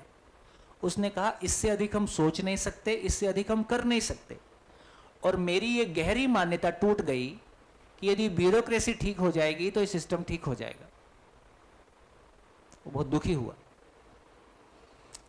संयोग से एक पत्रकार ने हिम्मत दिखाई। उसके बाद पत्रकार ने सुप्रीम कोर्ट में याचिका डाली कि यदि आईएएस एसोसिएशन ने ये 3 लोगों के नाम दिए और उनके अगेंस्ट सबूत दिए और सीएम उसी को चीफ सेक्रेटरी बनाता है तो ये कितना सही है। सुप्रीम कोर्ट ने स्टेट को डांट लगाई और उस चीफ सेक्रेटरी को नीचे उतारा। ये वहां की घटी घटना है। इस घटना के बाद, ये घटना तो घट गई, इस घटना के बाद वो कहता है कि अब मेरा फर्म बिलीफ है कि जब तक इस देश का इलेक्शन के मैकेनिज्म इतने महंगे रहेंगे, जब तक इस देश का इलेक्शन महंगा रहेगा, तब तक इस देश में भ्रष्टाचार को रोका नहीं जा सकता है। इसका कोई तरीका नहीं है, क्योंकि अल्टीमेटली सीएम को कमाऊ पूत की जरूरत है और जो कमा के देगा वही चीफ सेक्रेटरी बनेगा, वही बड़ी पोस्टिंग पाएगा। और आज जैसे तमाम ऑफिसर्स हैं जो उस काले पानी में शामिल नहीं होती है ना, उनको साइडलाइन किया जाता है, उनके साथ बहुत कुछ और भी होता है, और जो करते हैं वो अपने गहरे गिल्ट में भी जाते हैं, उनके साथ भी और कुछ होता है। तो जो शामिल होगा वो भी मरेगा, जो नहीं शामिल होगा वो भी मरेगा। तो ये सिस्टम जिस तरह आज की आपकी ज़िंदगी में बड़ा सुकून है, लेकिन जो कुछ सामने आने वाला है, देखो अभी तो शादी करने की भी हमारी तैयारी नहीं है। शादी करने की तैयारी नहीं है, इसलिए शादी क्यों कर रहे हैं ये भी क्लैरिटी नहीं है। इसलिए शादी के जिस चीज़ की क्लैरिटी नहीं है उसको करने जाएंगे तो स्ट्रगल होगा कि नहीं होगा? स्ट्रगल ही होगा। जिस तरह की ज़िंदगी को जीने जा रहे हैं उसकी भी तैयारी नहीं होगा तो वो भी एक स्ट्रगल है। जब उस पत्रकार ने पूछा कि आप इतना स्ट्रांग हेडेड रहने के बावजूद 37 साल की नौकरी कैसे कर पाए, तो उसने बहुत गजब की बात कही। उसने कहा कुछ मुश्किल नहीं है, केवल 2 चीजों की जरूरत है। आपको अपनी आवश्यकताओं का पता हो और आपको मनचाही पोस्टिंग की तलाश ना हो। केवल 2 चीज की क्लैरिटी आपकी है तो फिर आपको कोई ज्यादा हाथ नहीं लगा सकता है। और उसने कहा कि मेरा मानना है कि हम ब्यूरोक्रेट्स की निष्ठा किसी राजनीतिक पार्टी के लिए है कि भारत के संविधान के लिए है।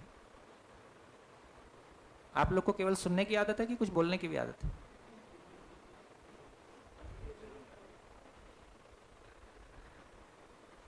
अपन संवाद करेंगे, मुझको प्रवचन देना ऐसा नहीं है।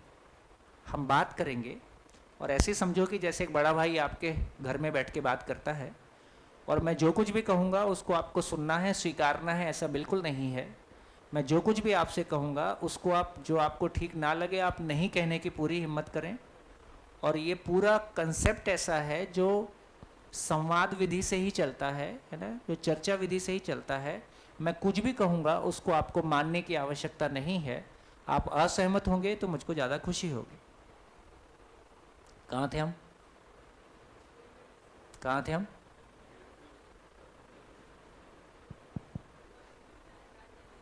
है?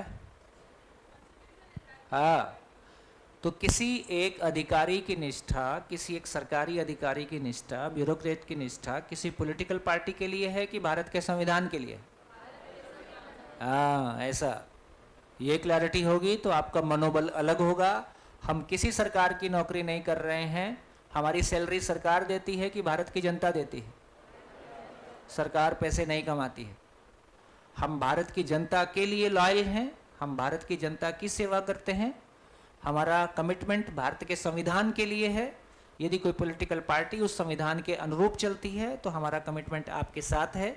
यदि आप भारत के संविधान के अनुरूप नहीं चलते हो तो मैं आपके पीछे चलने के लिए बाध्य नहीं हूँ, क्योंकि मैं भारत की जनता की सेवा के लिए हूँ, किसी राजनीतिक दल की सेवा के लिए नहीं हूँ। ऐसी क्लैरिटी यदि हमारी बनती है, अपनी आवश्यकताओं की क्लैरिटी बनती है, उस मिशन की क्लैरिटी बनती है। देखो जॉब के ढंग से ना कोई ज़्यादा पैसा है नहीं। आईएएस को कितने पैसे मिलते हैं?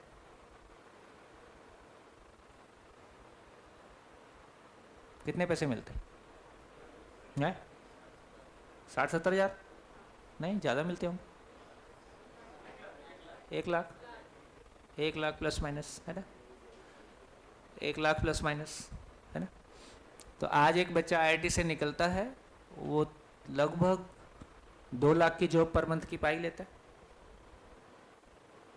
यदि पैसे के ढंग से देखेंगे, वे ऊपर के पैसे की चर्चा अभी नहीं कर रहा हूँ, ऊपर वाले भाग की, क्योंकि वो उसकी चर्चा अपन शिविर के दौरान करेंगे।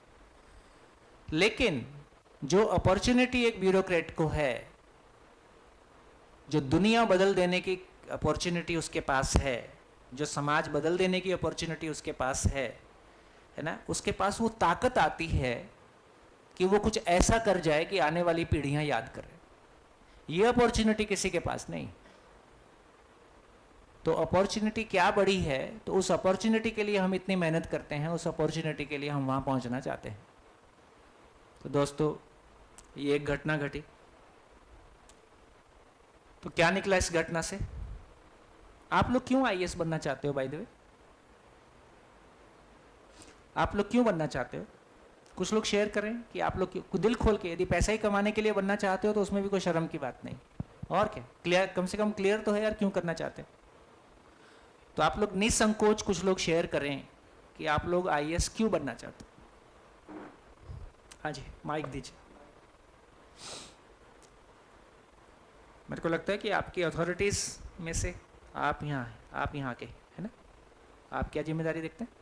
माइक दीजिए।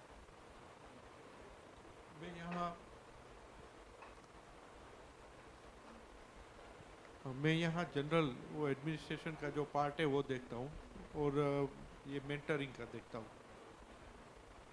जी, बढ़िया बढ़िया। तो कोई संकोच की ज़रूरत नहीं है, आप जो भी सोचते हैं उसको खुल के शेयर करें। आप लोग आईएएस या यूपीएससी क्यों क्रैक करना चाहते हैं? हाँ जी, माइक दीजिए, हाथ उठाइए। कौन लोग शेयर करेंगे? ऐसा क्वेश्चन तो पहले भी किसी ने पूछा होगा, नहीं?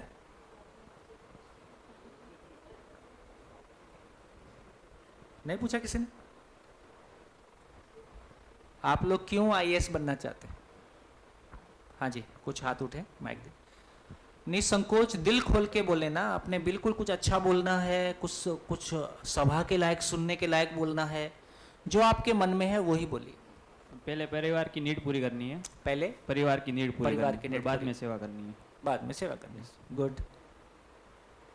पहले परिवार की नीड पूरी करनी है, फिर समाज की सेवा करनी है।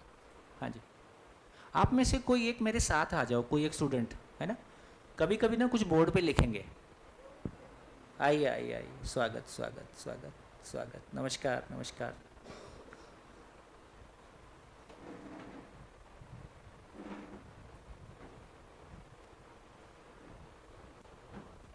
पेन है ना? हाँ, कोई एक स्टूडेंट आगे आ जाएं, आगे इस चेयर पे, और कभी कभी कुछ लिखने की जरूरत पड़ेगी तो आप बोर्ड पे लिख सकते हैं। आइए, कोई भी आ जाए, आइए आप आइए। आप आगे बैठ के सुनेंगे भी, और कभी कभी ऐसी जरूरत पड़ेगी बोर्ड पे कुछ लिख देंगे तो थोड़ा मेरे लिए सहयोग हो जाएगा।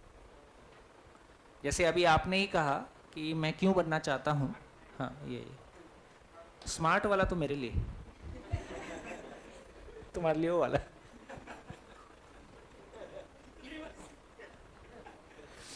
तो लिख दीजिए आप क्यों बनना चाहते हैं। आपने कहा कि फैमिली नीड्स, है ना? तो परिवार की आवश्यकता, एक साइड में ऐसा लिखना है, ऐसा लिखो कि अपन ज़्यादा लिख पाए, ऊपर से लिखो, अपन ज़्यादा लिख पाए। ज़्यादा लोग बोलेंगे तो अपना एक व्यू आ जाए सबका कि सब लोग क्या सोच रहे हैं। नहीं, वो हो सकता है ये बोर्ड का क्वालिटी उतना अच्छा नहीं होगा ना, ये क्या प्लाई ठोक देते, ये वाइट बोर्ड नहीं है, वाइट प्लाई। कोई नहीं, थोड़ा सा आप छोड़ दीजिए, आप बाजू में लिख दीजिए, ऊपर से लिखना शुरू कीजिए। हाँ जी, तो इन्होंने कहा कि पहले परिवार की आवश्यकता, उसके बाद सेवा। और आवश्यकता पूरी नहीं हुई तो फिर सेवा की तो कोई आवश्यकता पड़ेगी नहीं, है ना। परिवार की आवश्यकता और राष्ट्र की सेवा, लेकिन पहले परिवार की आवश्यकता पूरी होने से उसके बाद सोचेंगे। आप बिल्कुल संकोच ना करें, जैसा फील करते हैं वैसा ही शेयर करें, है ना। अपने कोई आदर्श सभा नहीं कर रहे हैं कि अपने को अच्छी बातें करनी, अपने को अच्छी बातें नहीं करनी, अपने को वो बातें करनी हैं जो हमारे दिल में है, ठीक। हाँ जी, और बोले। फर्स्ट ऑफ ऑल मेरे डैडी का ड्रीम, माइक थोड़ा ऊपर, हाँ। मेरे डैडी का ड्रीम है तो वो मैं पूरा करना चाहती हूँ। और आज हम देखते हैं कि कभी कभी कोई एक काम करने के लिए हमें गवर्नमेंट कचहरी में बहुत धक्के खाने पड़ते हैं। तो मैं ऐसा सोचती हूँ कि जब मैं ऑफिसर बनूंगी तो शायद ऐसा ना हो। राइट। डैडी का ड्रीम, ये बढ़िया है, डैडी का ड्रीम, गुड। हाँ जी, और बोलिए फटाफट फटाफट। हाँ जी, पीछे दीजिए माइक, एक माइक आप भी पीछे पास करिए, जिनको बोलना है बोलिए। For being economically independent and for some good change in society and nation. हाँ जी, बढ़िया, और बोलिए। और कोई पीछे हाथ उठाते जाएं, बोलते जाएं। हाँ जी, और क्या। मेरे पापा जब स्टडी कर रहे थे तो उन्हें पैसों की ज़रूरत थी। जब मेरे पापा स्टडी करना चाहते थे तो उनके पास उतना समय नहीं था, तो उन्होंने अपनी स्टडी छोड़कर भी जॉब ले ली। सो मैं चाहती हूँ कि मेरे पापा मुझे पढ़ा रहे तो मैं उनका सपना पूरा करूँ, जो वो बनना चाहते थे मैं वो बन के दिखाऊँ।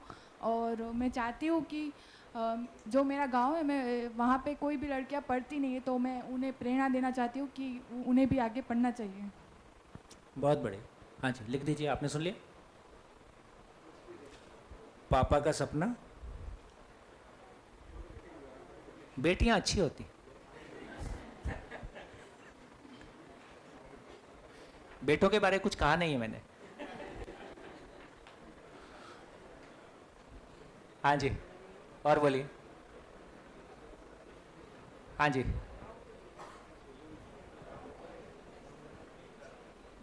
सर सबसे बेसिक रीज़न है कि एक बार एग्ज़ाम क्लियर करो और लाइफ लॉन्ग इनकम सिक्योरिटी मिल जाएगी आपको।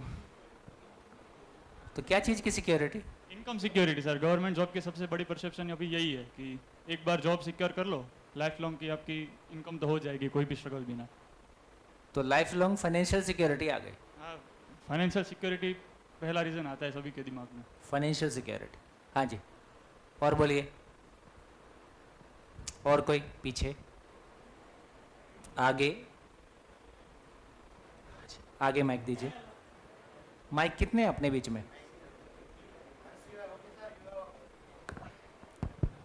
Once you are officer, you have power to change the people or power to change the people. और कुछ? हाँ जी, और कुछ? बाकी लोग? પહેલું તો પપ્પાનું સપનું જ તે, અને બીજું સોશિયલ અને એજ્યુકેશનલ રિફોર્મ્સ જે જરૂર છે અત્યારે એ લાવવાની ટ્રાય પહેલે? કરવાનું. પપ્પાનું સપનું. પપ્પાનું સપનું।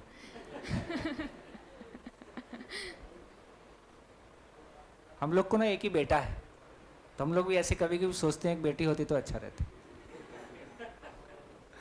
गुड। हाँ जी, और पीछे, आगे दीजिए, आगे, आगे दीजिए। मैं सर बेसिकली मेरे फादर पुलिस बैकग्राउंड से है और वो पुलिस ऑफिसर है, और मैं बचपन से ही देखते आया हूँ कि हमारे यहाँ पे एसपी और उनके हाथ में जो पावर होता है, जो वर्क वो कर सकते हैं, जो चेंजेस वो ला सकते हैं, जो क्योंकि छोटे से छोटे आदमी को मिलने से लेके कोई भी जो कि बड़े दंगे हुए या कुछ भी हुआ तो वहाँ पे सबसे आगे हमारी पुलिस फोर्स रहती है। तो वहाँ से ही हमको मेरा ड्रीम स्टार्ट हो गया था कि बनना है तो उनके जैसा ही बनना है, कि अपने हाथ में कुछ पावर हो, अपने कुछ कर सके कि। और मेरे पापा के आँख में रिग्रेट देखता हूँ, उनको भी एक बड़ा ऑफिसर बनना था, पर उस टाइम उनकी फाइनेंशियल परिस्थिति वो नहीं थी कि वो आईपीएस और कुछ बन पाए, पर वो भी आज पीएसआई है, 2 स्टार ऑफिसर। और उनके आंख में जो रिग्रेट है वो रिग्रेट मेरे को निकालना है कि मैं बन जाऊंगा तो बात खुल के कह सकेगी कि वो मेरे फादर है, कि मेरा बेटा एक आईपीएस ऑफिसर है। मेरे मम्मी का भी बचपन से ड्रीम रहा है कि मेरा बेटा एक बड़ा ऑफिसर बने, और उनके लिए और बाद में मेरे को कॉलेज में आया तो मेरे को भी वो हो गया कि मेरे को एक ऑफिसर बनना है, कि कुछ करना है, अपने लिए कुछ करना है, बाद में अपने गांव के लिए कुछ करना है, बाद में अपने जिले के लिए कुछ करना है, और बाद में अपने समाज और राष्ट्र के लिए कुछ करना है। इसलिए वहाँ से ही मेरा ड्रीम चालू हो गया कि एक बनना है, एक बार आईपीएस बनना है, उसके लिए पूरा जी जान लगा देंगे। हाँ, उन पे टिक कर दो, जितना डबल डबल आ रहा है तो उन्हीं को टिक कर दो। हाँ, गुड जी।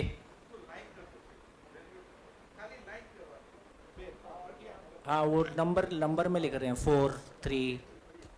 हाँ, थोड़ा पेन थोड़ा और, ठीक है, कोई बात। हाँ जी, और बोलिए बोलिए बोलिए बोलिए, आज तो खुल के बोलने का दिन है। हेलो सर, नमस्कार।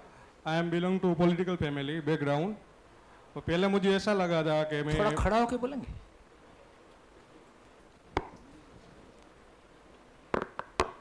अच्छा, आपका वो सिटिंग ऐसा है। हाँ, हाँ जी, पलटना पड़ेगा। कोई बात जी जी। पहले मुझे ऐसा लगता था कि लोगों के बीच में रह कर मैं लोगों के बेहतर तरीके से सेवा कर सकता हूँ एज पॉलिटिकल पार्टी से। फिर मुझे ऐसा लगा कि पार्टी तो बदलती रहती है और हमारी सत्ता स्थगित नहीं है, स्टेबल नहीं है। कई बार दूसरी पार्टी आ जाती है तो हमारी सत्ता निवस्त हो जाती है, इसलिए हम लोगों के बीच में रहकर भी उसकी सेवा नहीं कर सकते और उसके जो काम है वो नहीं कर सकते। इसलिए मुझे पहली प्रायोरिटी ऐसी लगी कि मैं पहले सरकारी जॉब और सरकारी आईएएस बन के जो सत्ता से पर है, कोई पार्टी के गुलाम नहीं है, इस तरह से मैं सेवा कर सकता हूँ और निवृत्त होकर मैं इस सेवा का लाभ मैं लोगों के बीच में रहकर बेहतर सोसाइटी और बेहतर राष्ट्र का निर्माण कर सकता हूँ। जोरदार ताली। गुड। हाँ जी, और बाकी लोग?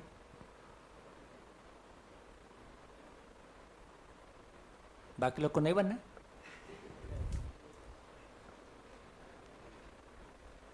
हाँ जी, पीछे दीजिए।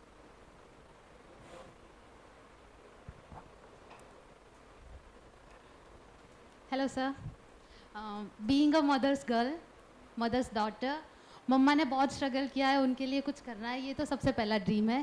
पर नेचर और एनवायरनमेंट के साथ बड़ा होकर, एनिमल्स के साथ बड़ा होकर, जो इंसानों के लिए करता है वो इंसान है, पर एनिमल्स के लिए कितना करता है उनके लिए करना है। एनवायरनमेंट को फ्यूचर जनरेशन के लिए सेव करना है। बढ़िया। तो इसके लिए ऑफिसर बनने की क्या जरूरत है? अच्छा, पावर होगी, पैसा होगा। गुड।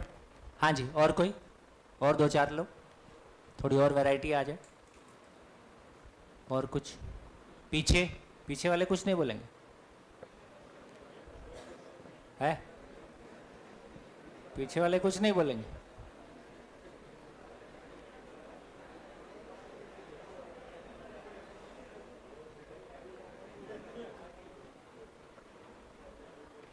हाँ जी, और पीछे बहने? हाँ जी, आगे दीजिए, आगे दो दीजिए। Hello sir. सर, गांव में कई सारी लड़कियां हैं जिसे शिक्षा प्राप्त करनी है, लेकिन वो अवेयर नहीं है, या फिर कोई प्रेशर में आके वो कहीं बाहर दूसरे गांव या फिर कोई डिस्ट्रिक्ट में जाके पढ़ाई नहीं कर सकती। लेकिन अगर आपके पास पैसा होगा तो आप सेवा करके आप उनको और अवेयर करके उनको पेरेंट्स को समझा के आप उनको हेल्प कर सकते हैं। हाँ जी। मैं जब छोटी थी 8वीं या 9वीं में पढ़ती थी, तब एक टीवी सीरियल के माध्यम से मैंने मेरी माँ के मुंह से सुना कि काश मेरी बेटी आईपीएस होती या बने। तो तब से वो थॉट मेरे अंदर चल रहा था। फिर मैं इस फील्ड में आई, थोड़ा एजुकेशन लिया। फिर मेरे मन में एक बात आई कि मुझे जो अपॉर्चुनिटी मिली है पढ़ने की वो सभी लड़कियों को इतनी नहीं मिलती। अगर मैं कुछ बन सकूं, मैं मेरे माँ का सपना पूरा करके कुछ बन सकूं, तो मैं उन सारी लड़कियों की प्रेरणा स्रोत बनूंगी कि वो आगे बढ़ सके। हाँ जी, और एक दो लोग।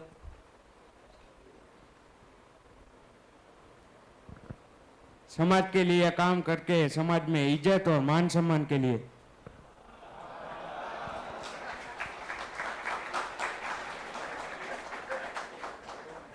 इस बार ज्यादा खुश हो गए। हाँ जी, इधर दीजिए।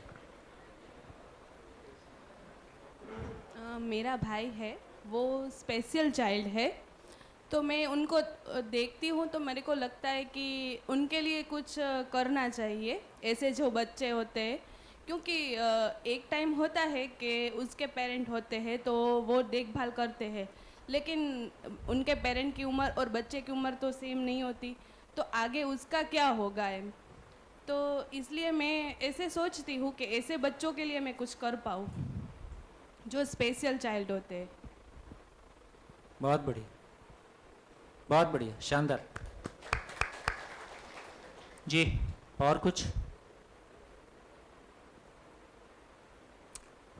सभा में बोलना होता है इसलिए कुछ अच्छा बोल रहे हैं कि अपने दिल की बात बोल रहे हैं? दिल की बात बोल रहे हैं। हाँ जी, और एक दो।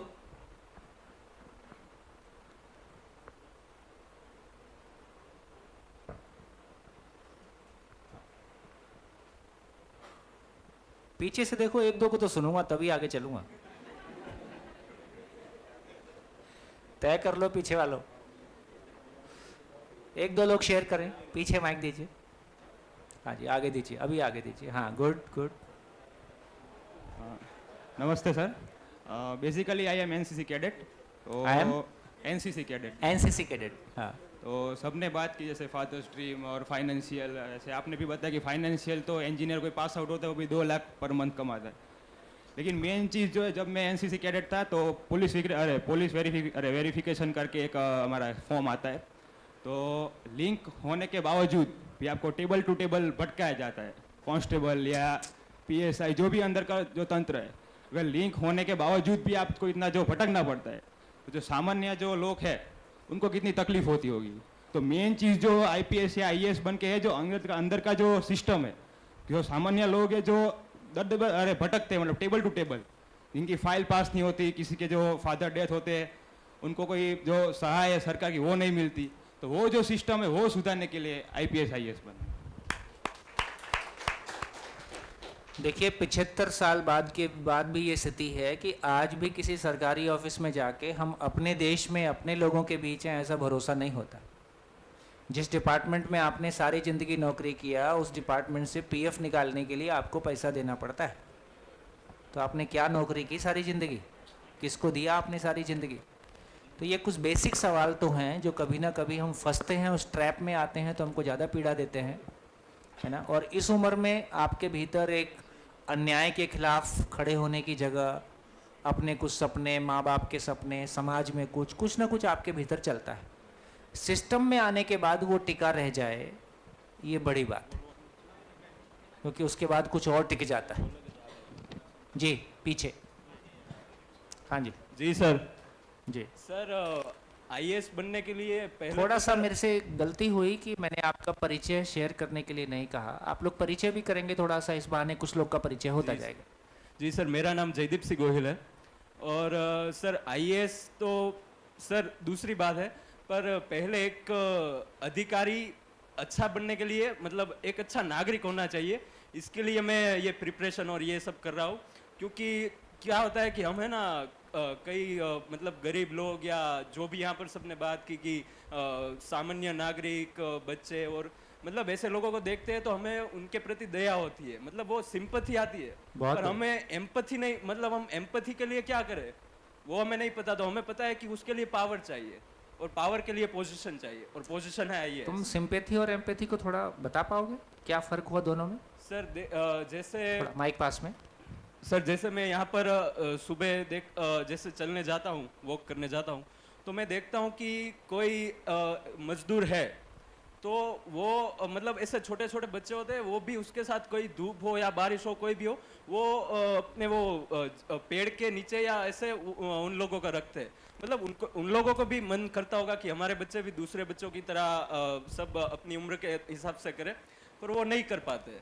तो मुझे उनके प्रति ऐसे सिंपैथी तो होती है, पर मैं उसके लिए अब क्या करूं, क्योंकि मेरे पास अभी कुछ ऐसी पावर नहीं है, कोई पोजीशन नहीं है कि मैं उनके लिए मतलब मैं उनको ऐसे बोल सकता हूं कि नहीं चलो अच्छा हो जाएगा। फीलिंग आया तो सिंपैथी। जी सर, वो फीलिंग आया वो सिंपैथी, पर वो फील करके मैं उनके लिए कुछ करूं या उनको उस पोजीशन में से निकाल सकूं या ये सब करूं, तो मुझे उनके लिए एम्पैथी है वो वाला कि सिर्फ मैं मन में नहीं रखता हूं, एक्शन में ट्रांसलेट करता हूं तो एम्पैथी करता हूं, वो मेरी एम्पैथी है। तो ये सिंपैथी से एम्पैथी की जर्नी है ना, उसके लिए मुझे लगता है कि मैं आईएएस या कोई ऑफिसर बनना चाहता हूँ। Thank you sir. Good good. देखिए, सबसे पहले तो मेरे को लगता है कि यही ज़रूरी है कि आप अपने थॉट प्रोसेस को शेयर कर पाओ, आप अपने दिल की बात को कह पाओ, है ना। और ये कुछ ऐसी अपॉर्चुनिटी मिलती है कि जब हमको अपनी बात कहने का मौका मिलता है तो आप निसंकोच आगे आगे जैसे हम चलेंगे, मैं आपसे अपेक्षा करूँगा कि आप दिल खोल के अपनी बात कहते रहेंगे और हम आपस में बातचीत करते हुए आगे बढ़ते रहेंगे। जी, हो गया? अच्छा, आपने माइक लिया? अच्छा, माइक नहीं लिया। चलिए, तो मैं सोचता हूँ काफ़ी सारे, थोड़ा सा आप इसको एनालाइज कर दो, इनको माइक दीजिए।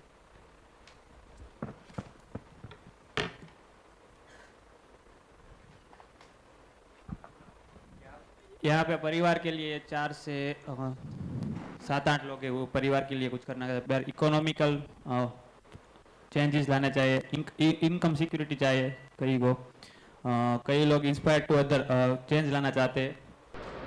बाद में राष्ट्र की सेवा है और चाइल्ड देने का, और लास्ट में जो का सिंपल एम्पैथी वो। तो आपको ये सब सुनने से कैसे लग रहा है? ज़्यादा तो लगता है इकोनॉमिकल और अपने परिवार का ड्रीम, और कई लोग हैं वो स्पेशल कुछ करना भी चाहते हैं। आपका इंट्रोडक्शन? मेरा नाम वीरेंद्र सिंह गोहिल है और मैं अभी बीएससी का कंप्लीट करके अभी आया हूँ यहाँ प्रिपरेशन करने के लिए। अच्छा, बढ़िया, बैठे, आप यहीं बैठे, सामने सामने बैठे। तो देखिए, एक तो मैं आप लोगों से रिक्वेस्ट करूंगा जो संस्थान को चला रहे हैं कि इस पूरे प्रोसेस को हम देखें, है ना। हम बच्चों के साथ कुछ कर जाएं और उसके प्रोसेस का और एंड रिजल्ट का और बेस लाइन का आपको पता नहीं होगा, तो फिर बाद में देखो, ये कोई ऐसी चीज़ नहीं है कि हमको कुछ बोलना है और हम बोलने के लिए आ गए। यदि हम आपके पास आए हैं और कुछ शेयर करने आए हैं, तो इसका मतलब है कि ये कोई जर्नी है, और जर्नी कुछ ऐसी है कि जो सपने लेके एक समाज ने ये एक्टिविटी क्यों शुरू किया, ये भी एक बात है। कुछ आपकी तरफ से शेयरिंग हो जाए, आप ये सब क्यों चलाते हैं?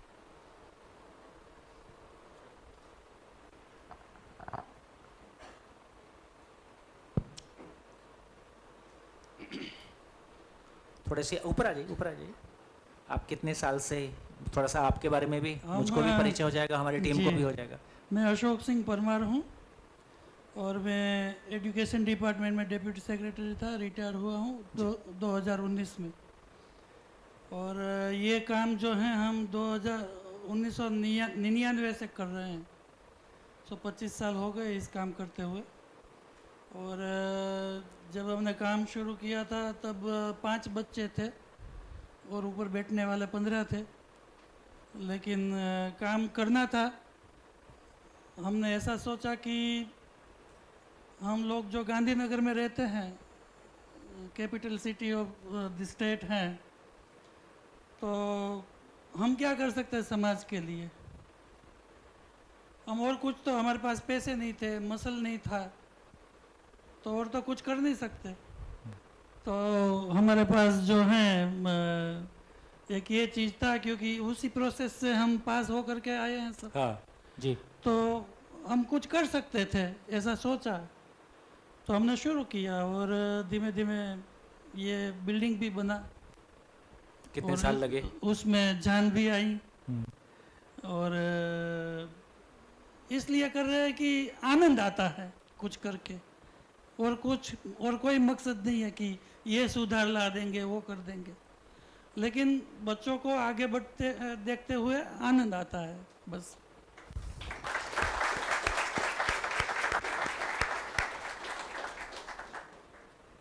आपकी एक शेयरिंग होगी।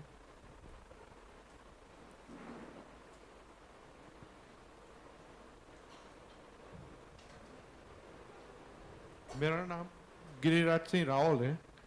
मैं लास्ट में ज्योति CNC के कंपनी है राजकोट में, मल्टी नेशनल कंपनी है, वहाँ से जनरल मैनेजर की पोस्ट से वॉलंटरी रिटायरमेंट लिया है। But basically I am HR man. तो मैंने HR में बहुत काम किया है पहले से। मैंने 35 साल तक काम किया है एंड डिफरेंट इंडस्ट्रीज़ में। तो पहले से ही मेरा ये होता रहा कि इंटरव्यू लेना मेरा पहला बेसिक काम है। तो मैं हमेशा वो यंग जनरेशन्स के साथ में पहले से ही मिलता आया हूँ, और थोड़ा कुछ शौक भी ऐसा कुछ है। तो ऐसे ऐसे मेरे दिमाग में ऐसा था कि भाई मुझे मेरी लाइफ में 60 साल तक कुछ काम करना है। After 60s I will do something for the society, for the young people. I voluntarily resigned from my company. वहाँ तो ऐसा था कि मैं 17 साल तक 80 साल तक जॉब करूँ तो भी मुझे कोई ना बोलने वाला नहीं था। फिर भी मेरे दिमाग में ऐसा कुछ था, तो that's why I resigned and I came back to Gandhinagar. पहले मैं गांधीनगर था, 22 साल तक राजकोट में रहा। एक मल्टी स्टेट बैंक में भी AGM था मैं, फिर उसके बाद मैं ज्योति में था। तो ये सोच के मैं यहाँ वापिस आ गया। सोच था कि कुछ यंग जनरेशन्स के लिए करूँगा। ये यहाँ ये इंस्टीट्यूट चल रहा है, ये भी मुझे मालूम है। मैं 2 साल पहले गांधीनगर में आया, but I was not known much about this institution. तो यहाँ आया तो अशोक सिंह जो है वो तो मेरे 22-25 साल पहले पुराने हमारे दोस्त जैसा रिलेशन था। आया, बाकी के 2-4 लोगों को मिला, उन्होंने कहा कि भाई यहाँ तो ये हमारा एकेडमी चल रहा है and Ashok Singh always required someone other person also, कि भी जो 2 साथ से मिलके अपना काम कर सके। सो आई गॉट द अपॉर्चुनिटी, और सब मुझे तो ये रेडी मिल गया है। सो आप कब से यहाँ पे हैं? मैं बस 1-1.5 साल से यहाँ हूँ। 1-1.5 साल? हाँ, 1-1.5 साल से यहाँ हूँ। लेकिन मेरा ये था कि मैं कुछ बच्चों, यहाँ जो लोग भी आते हैं यंग जनरेशन से, तो I should do something for the young generation, उनको गाइड करना है। क्योंकि HR में इतने साल तक मैंने जॉब किया है, 25-30 साल तक मैंने इंटरव्यूज़ भी कई हज़ारों लोगों का लिया है। तो मुझे मालूम है कि भाई ये बच्चों की रिक्वायरमेंट क्या है, उसको क्या गाइडेंस देना चाहिए, उसको आगे बढ़ने के लिए क्या क्या हम कर सकते हैं। बस वही मिशन से मैं यहाँ ज्वाइन हुआ हूँ, और 1-1.5 साल में I am enjoying the my life.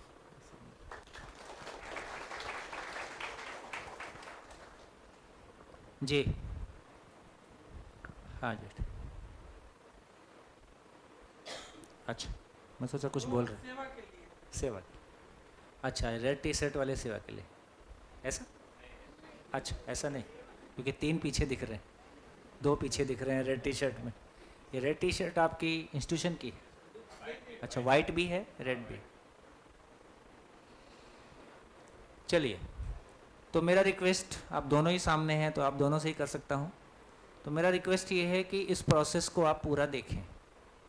HR को सोचने की भी आपको एक नई दृष्टि मिलने वाली है, कुछ हम बिल्कुल नया सोचने वाले हैं, है ना।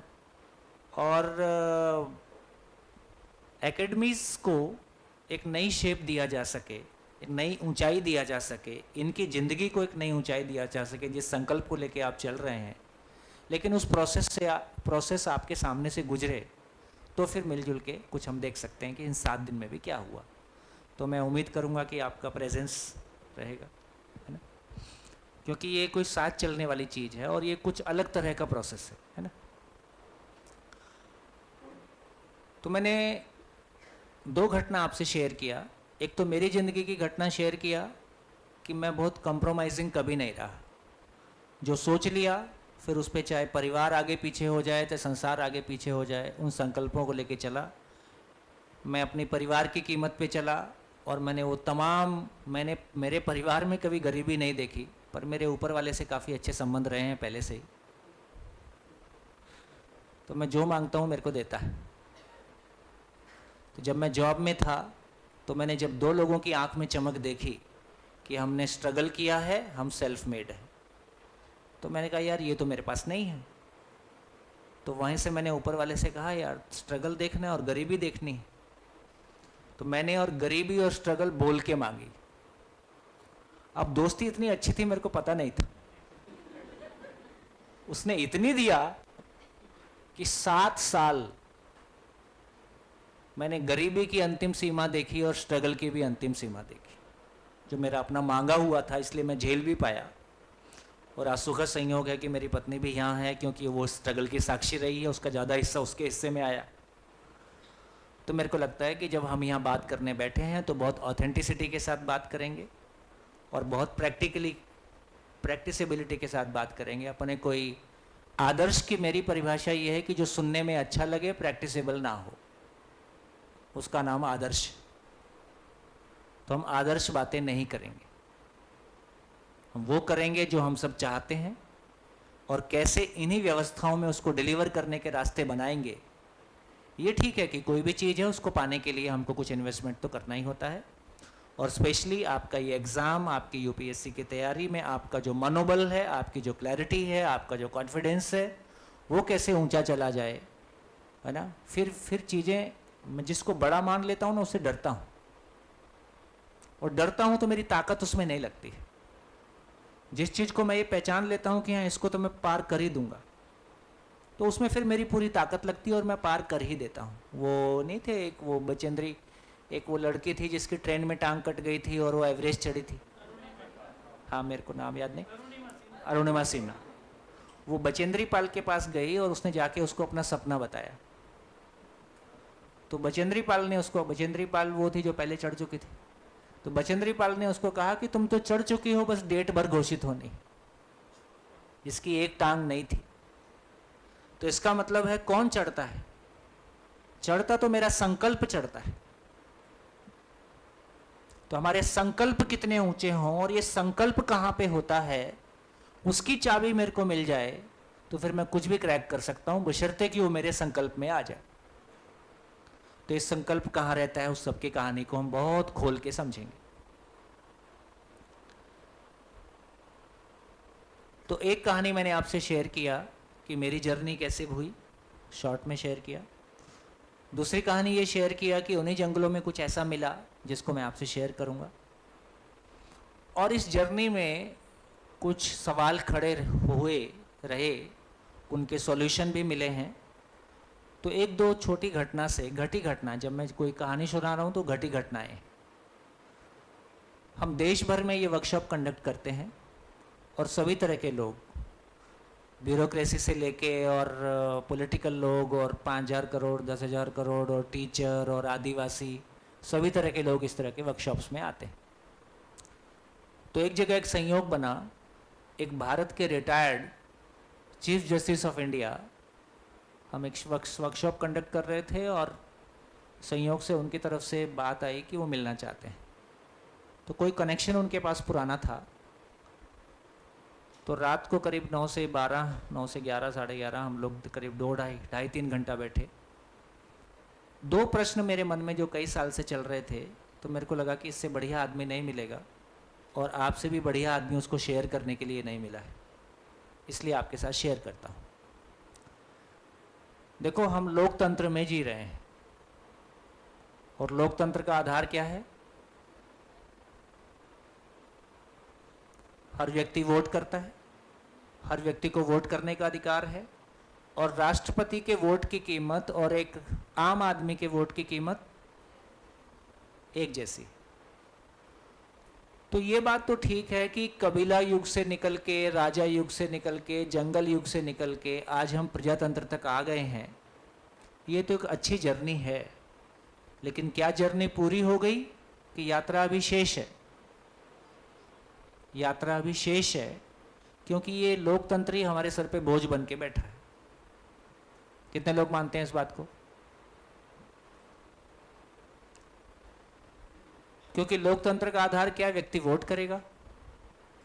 तो मैंने उन मुख्य न्यायाधीश भारत सरकार से पूछा कि सर, संविधान में ऐसा क्या है जिसके आधार पे ये मान लिया गया कि वोट देते समय आदमी गलती नहीं करेगा?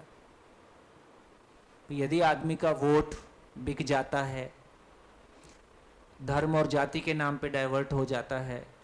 तो हमारी उस इलेक्शन के प्रोसेस से उम्मीद ये थी कि सही जनप्रतिनिधि चुन के समाज के लिए आएगा और वो समाज में कुछ अच्छा करेगा। लेकिन यदि वोट बिकाऊ है, दारू की बोतल में या 2000 रुपए में या किसी और नाम से, तो फिर ये पूरा का पूरा मैकेनिज्म केवल शोकेस मात्र रह गया।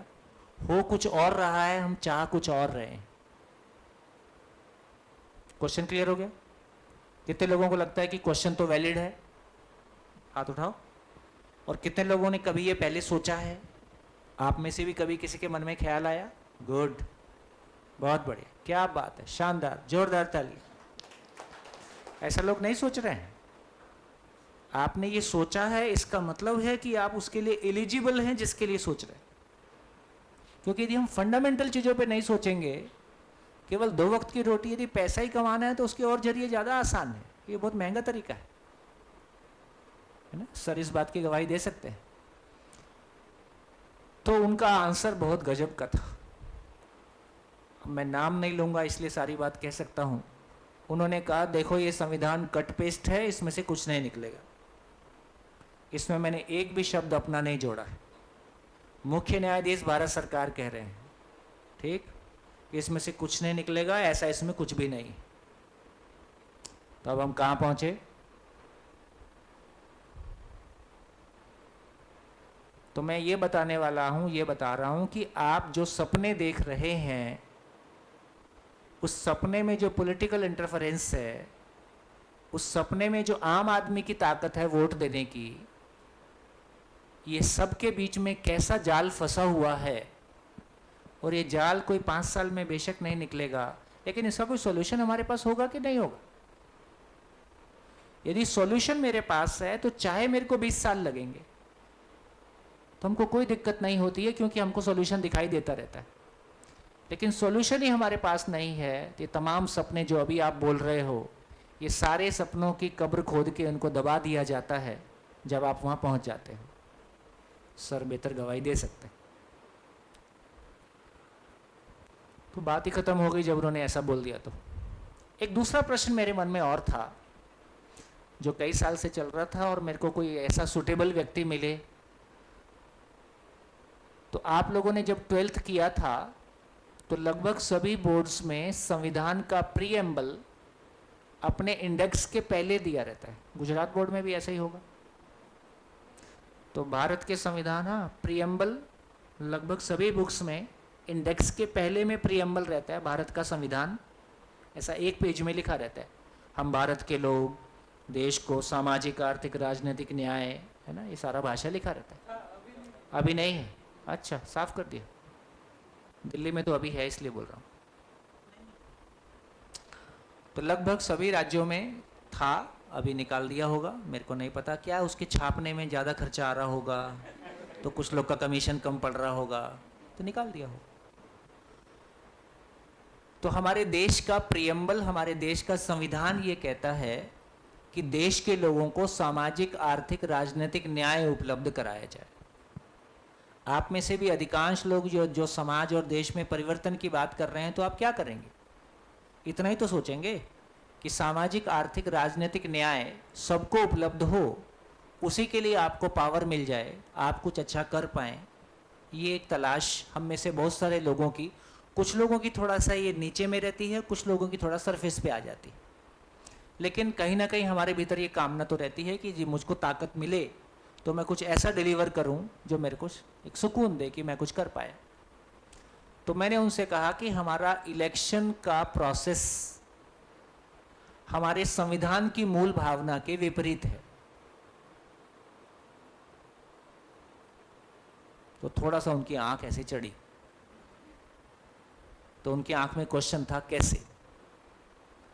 तो मैंने उनको कहा कि मैं एक PIL डलवाना चाहता हूं कि हमारे देश का इलेक्शन का मैकेनिज्म हमारी संविधान की मूल भावना के विपरीत है, इसलिए देश और इलेक्शन कमीशन मिलकर ये सोचे कि इसका सॉल्यूशन क्या होगा। तो उन्होंने कहा कैसे? तो मैंने उनको कहा कि देखिए, हर 5 साल में 3 इलेक्शन होता है, MP का, MLA का, पार्षद का।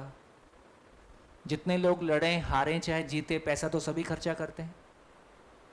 और मैं अभी देश भर में घूमता हूँ, तो मेरे हरियाणा में था, तो वहाँ लोग बता रहे थे कि एक सरपंच के इलेक्शन में 1 करोड़ का खर्चा करते हैं। यहाँ कितना खर्चा होता है गुजरात में है? मैं जगह जगह पूछते रहता हूँ। तो अभी गुजरात में मैं राजकोट में शिविर कर रहा था, करीब 600 लोगों का शिविर था, जिसमें समाज और प्रोफेसर्स लोग थे। तो वो करीब 50 लाख तक पहुँचे है, ऐसा भी लोगों ने बताया।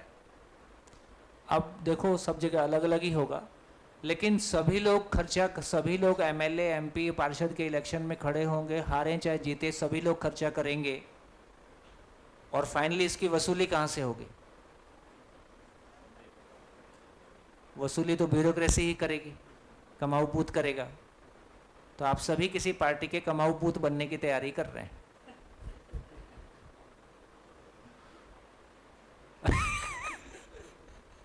आपके सपने अलग है, आप किसी और के सपने पूरे करने जा रहे हो।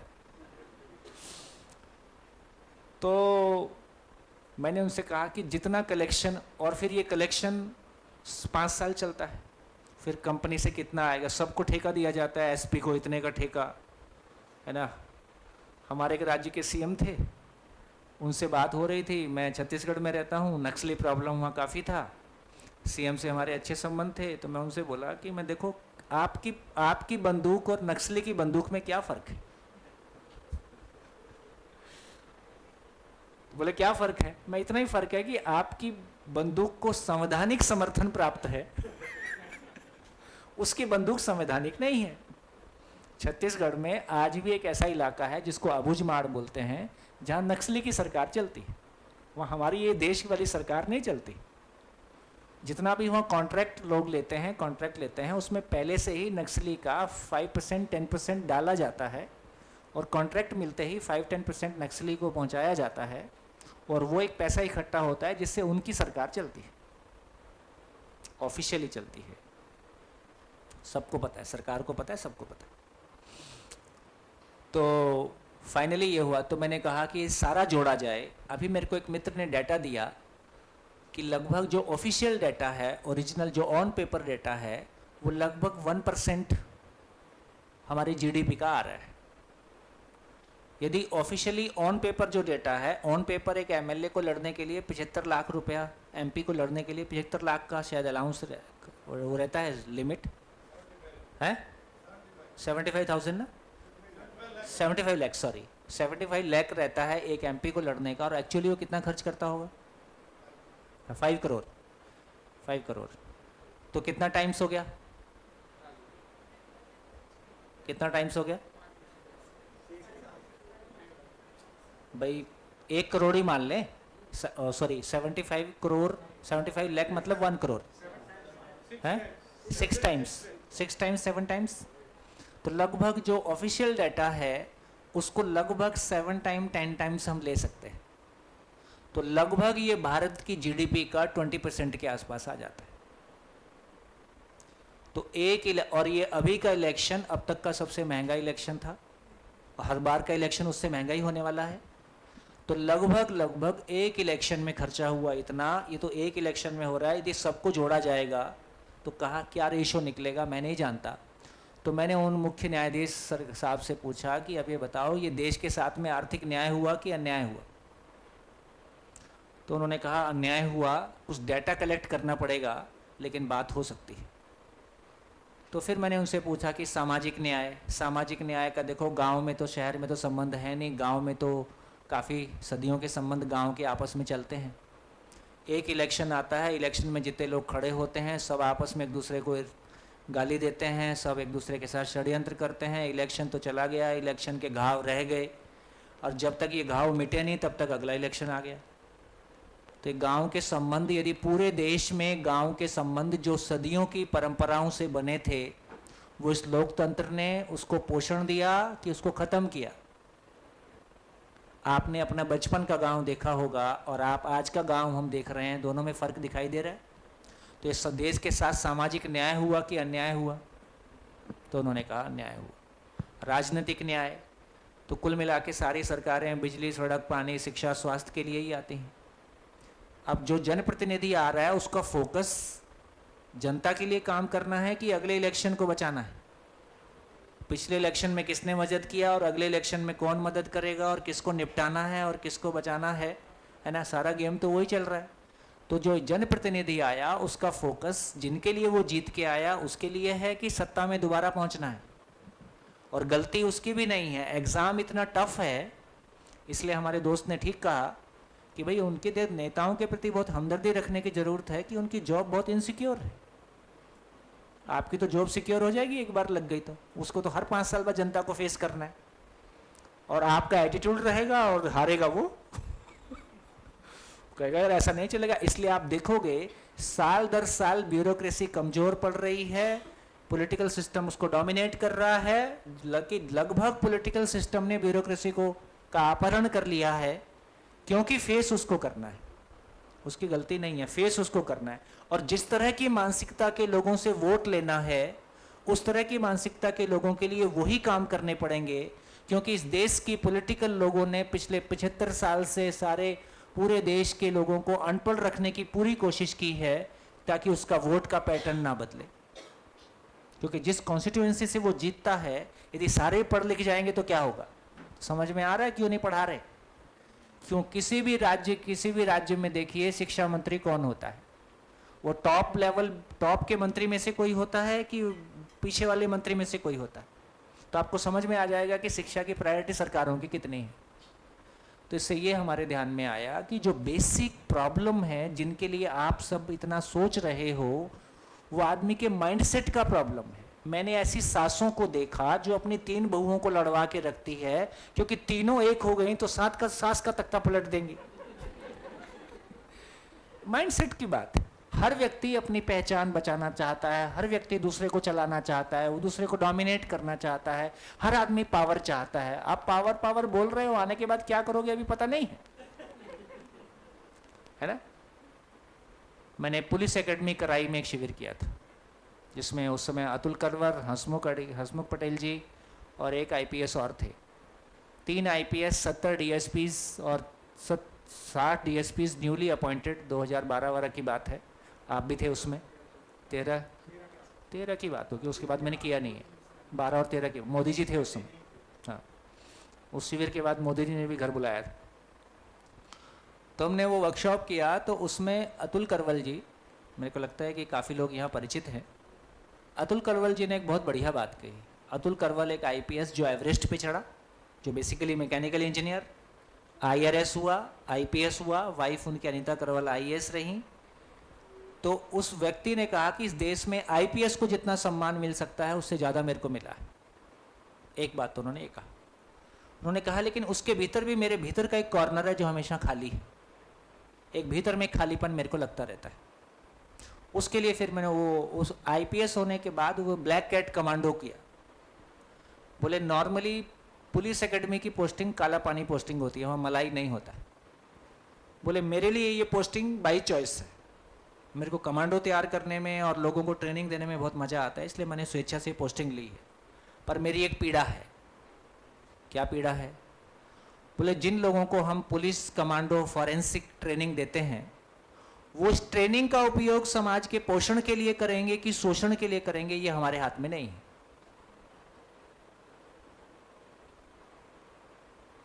तो ये पुलिस की प्रॉब्लम है कि हम सबकी प्रॉब्लम है। कोरोना काल में हमने डॉक्टर्स का हाल देखा। अब वो इंजीनियर रहे, डॉक्टर रहे कि आईएएस रहे, क्या फर्क पड़ता है? यदि उसका माइंडसेट कमजोर है तो अपनी ताकत का उपयोग समाज के पोषण के लिए करेगा कि शोषण के लिए करेगा? क्या बोल नहीं रहे हो? शोषण के लिए करेगा। और ऐसा करके वो खुश रहेगा कि परेशान रहेगा? परेशान रहेगा। तो इन तीनों बातों को सुन के उन्होंने कहा कि पीआईएल तो वैलिड है, टेक्निकली वैलिड है। कौन बोल रहा है? मुख्य न्यायाधीश भारत सरकार। बोले पीआईएल तो वैलिड है, लग जाएगी। अब जज साहब थे, फैसला भी आ गया। बोले निकलेगा कुछ नहीं। मैंने कहा यार ये क्या? मैं क्यों सर? बोले कोई सोल्यूशन ही नहीं है। आपके पास है? मेरी आंख में आंख डाल के बोले, मैं है बताओ। तो मैंने उनको 1 घंटे की कहानी सुनाई जो मैं आपको 7 दिन में सुनाऊंगा। सारी कहानी सुन के वो बोलते हैं, तो कहानी इतनी ही थी कि यदि बाई एजुकेशन हम इंजीनियर डॉक्टर्स प्रोड्यूस कर सकते हैं, तो क्या बाई एजुकेशन एक हेल्दी माइंडसेट प्रोड्यूस किया जाए, इसकी जरूरत है कि नहीं है? उन्होंने कहा है। हमने 3 राज्य सरकारों के साथ काम किया, महाराष्ट्र, छत्तीसगढ़ और दिल्ली। ये कंटेंट ऐसा है जो बेसिकली शुद्ध रूप से ज्ञान है, शुद्ध रूप से इसका ना किसी पॉलिटिकल पार्टी से कोई लेन देन है, ना धर्म और जाति, ना देश से कोई लेन देन है, क्योंकि ज्ञान तो सर्वकालिक होता है, सार्वदेशिक होता है, सार्वभौमिक होता है। ये शब्द पहले सुने हैं कि नहीं सुने? कितने लोगों ने सुने? गुड, बहुत बढ़िया, बहुत बढ़िया। इसलिए तो आपके पास आया हूं। सुपात्र लोगों से, परंपरा में कहावत है, दान सुपात्र लोगों को देना चाहिए। तो बड़ी मेहनत करके आप तक पहुंचे। तो फाइनली उन्होंने कहा कि यदि बाई एजुकेशन माइंडसेट ट्रांसफॉर्म हो सकते हैं, तो फिर हमारा सिस्टम भी इतना खराब नहीं। प्रॉब्लम तो माइंडसेट की, प्रॉब्लम तो मानसिकता की। तो ये एक बात उन्होंने कही और ये काफ़ी सुखद बात लगी। तो कम से कम दिल्ली स्कूल एजुकेशन में, उसके पहले 2 सरकारों में काम करते हुए हम भी थोड़ा सा, उतना एक्सपीरियंस नहीं था और धीरे धीरे हम भी एक्सपीरियंस गेन कर रहे थे और हमारी भी समझ बढ़ रही थी। दिल्ली में आते आते, जो दिल्ली एक छोटी जगह है, शहरी है और लोग काफ़ी क्वालिफाइड हैं। दिल्ली में एक बड़ा वर्ग है जो देश भर से IAS बनने के लिए या ब्यूरोक्रेसी UPSC में अटैम्प्ट करने के लिए आता है, और जो दिल्ली में आ गया फिर वापस जाता नहीं, और फाइनली वो दिल्ली गवर्नमेंट में टीचर हो जाता है। उसका एक बड़ा हिस्सा वो है क्योंकि वहाँ जॉब वैकेंसी बड़ी संख्या में निकलती।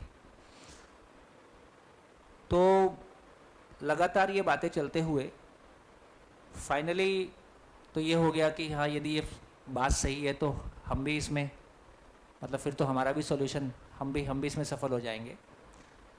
ये सूचना उनको पहले से थी कि दिल्ली में जो कुछ एजुकेशन में चेंज हुआ है और कुछ ग्राउंड लेवल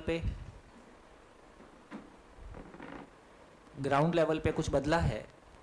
तो अभी ये कंटेंट लगभग देश की शायद 180 यूनिवर्सिटीज़, अच्छा भाई, AICT जो इंजीनियरिंग की बॉडी है, रेगुलेटरी बॉडी है, AICT के माध्यम से देश की लगभग 180 प्लस माइनस यूनिवर्सिटीज़ में ये इंडक्शन कोर्स के रूप में शामिल है। दिल्ली स्कूल एजुकेशन में क्लास 1 से लेके 8 तक 1 घंटा मैंडेटरी चलता है, और लगभग पिछले 7-8 साल में दिल्ली स्कूल्स का रिज़ल्ट ये है कि गवर्नमेंट स्कूल्स का रिज़ल्ट प्राइवेट स्कूल से ऊपर है, और लोग अब प्राइवेट स्कूल से नाम कटवा के सरकारी स्कूलों में एडमिशन लेते हैं और एडमिशन मिलता नहीं। तो ये चेंज इस कॉन्सेप्ट की देन है जो मैं आपके सामने शेयर करूंगा। और अभी रिसेंटली पिछले साल से नेपाल सरकार खुद पहुंची और अभी नेपाल में काफ़ी पावरफुली आगे जा रहा है। कनाडा में कुछ चल रहा है और भारत के कुछ और राज्यों में इस तरह के प्रयास चल रहे हैं। तो मैंने एक भूमिका आपके सामने रखने की कोशिश की। आपने खूब मन से, मैं आपके चेहरे, आपकी आंखें में देख रहा हूँ, है ना, जो भाव आपके साथ है, तो मुझको लगता है मैं ठीक जगह आया हूँ। और सर से मिलके, और वागला साहब जी यहाँ पे हैं, आप लोगों से जुड़े हैं, तो मुझको लगता है कि अगले 7 दिन हम एक ऊंची उड़ान भरेंगे। देखते हैं आखिरी दिन तक कहाँ पहुँचते हैं। धन्यवाद, नमस्कार, फिर मिलेंगे ब्रेक के बाद।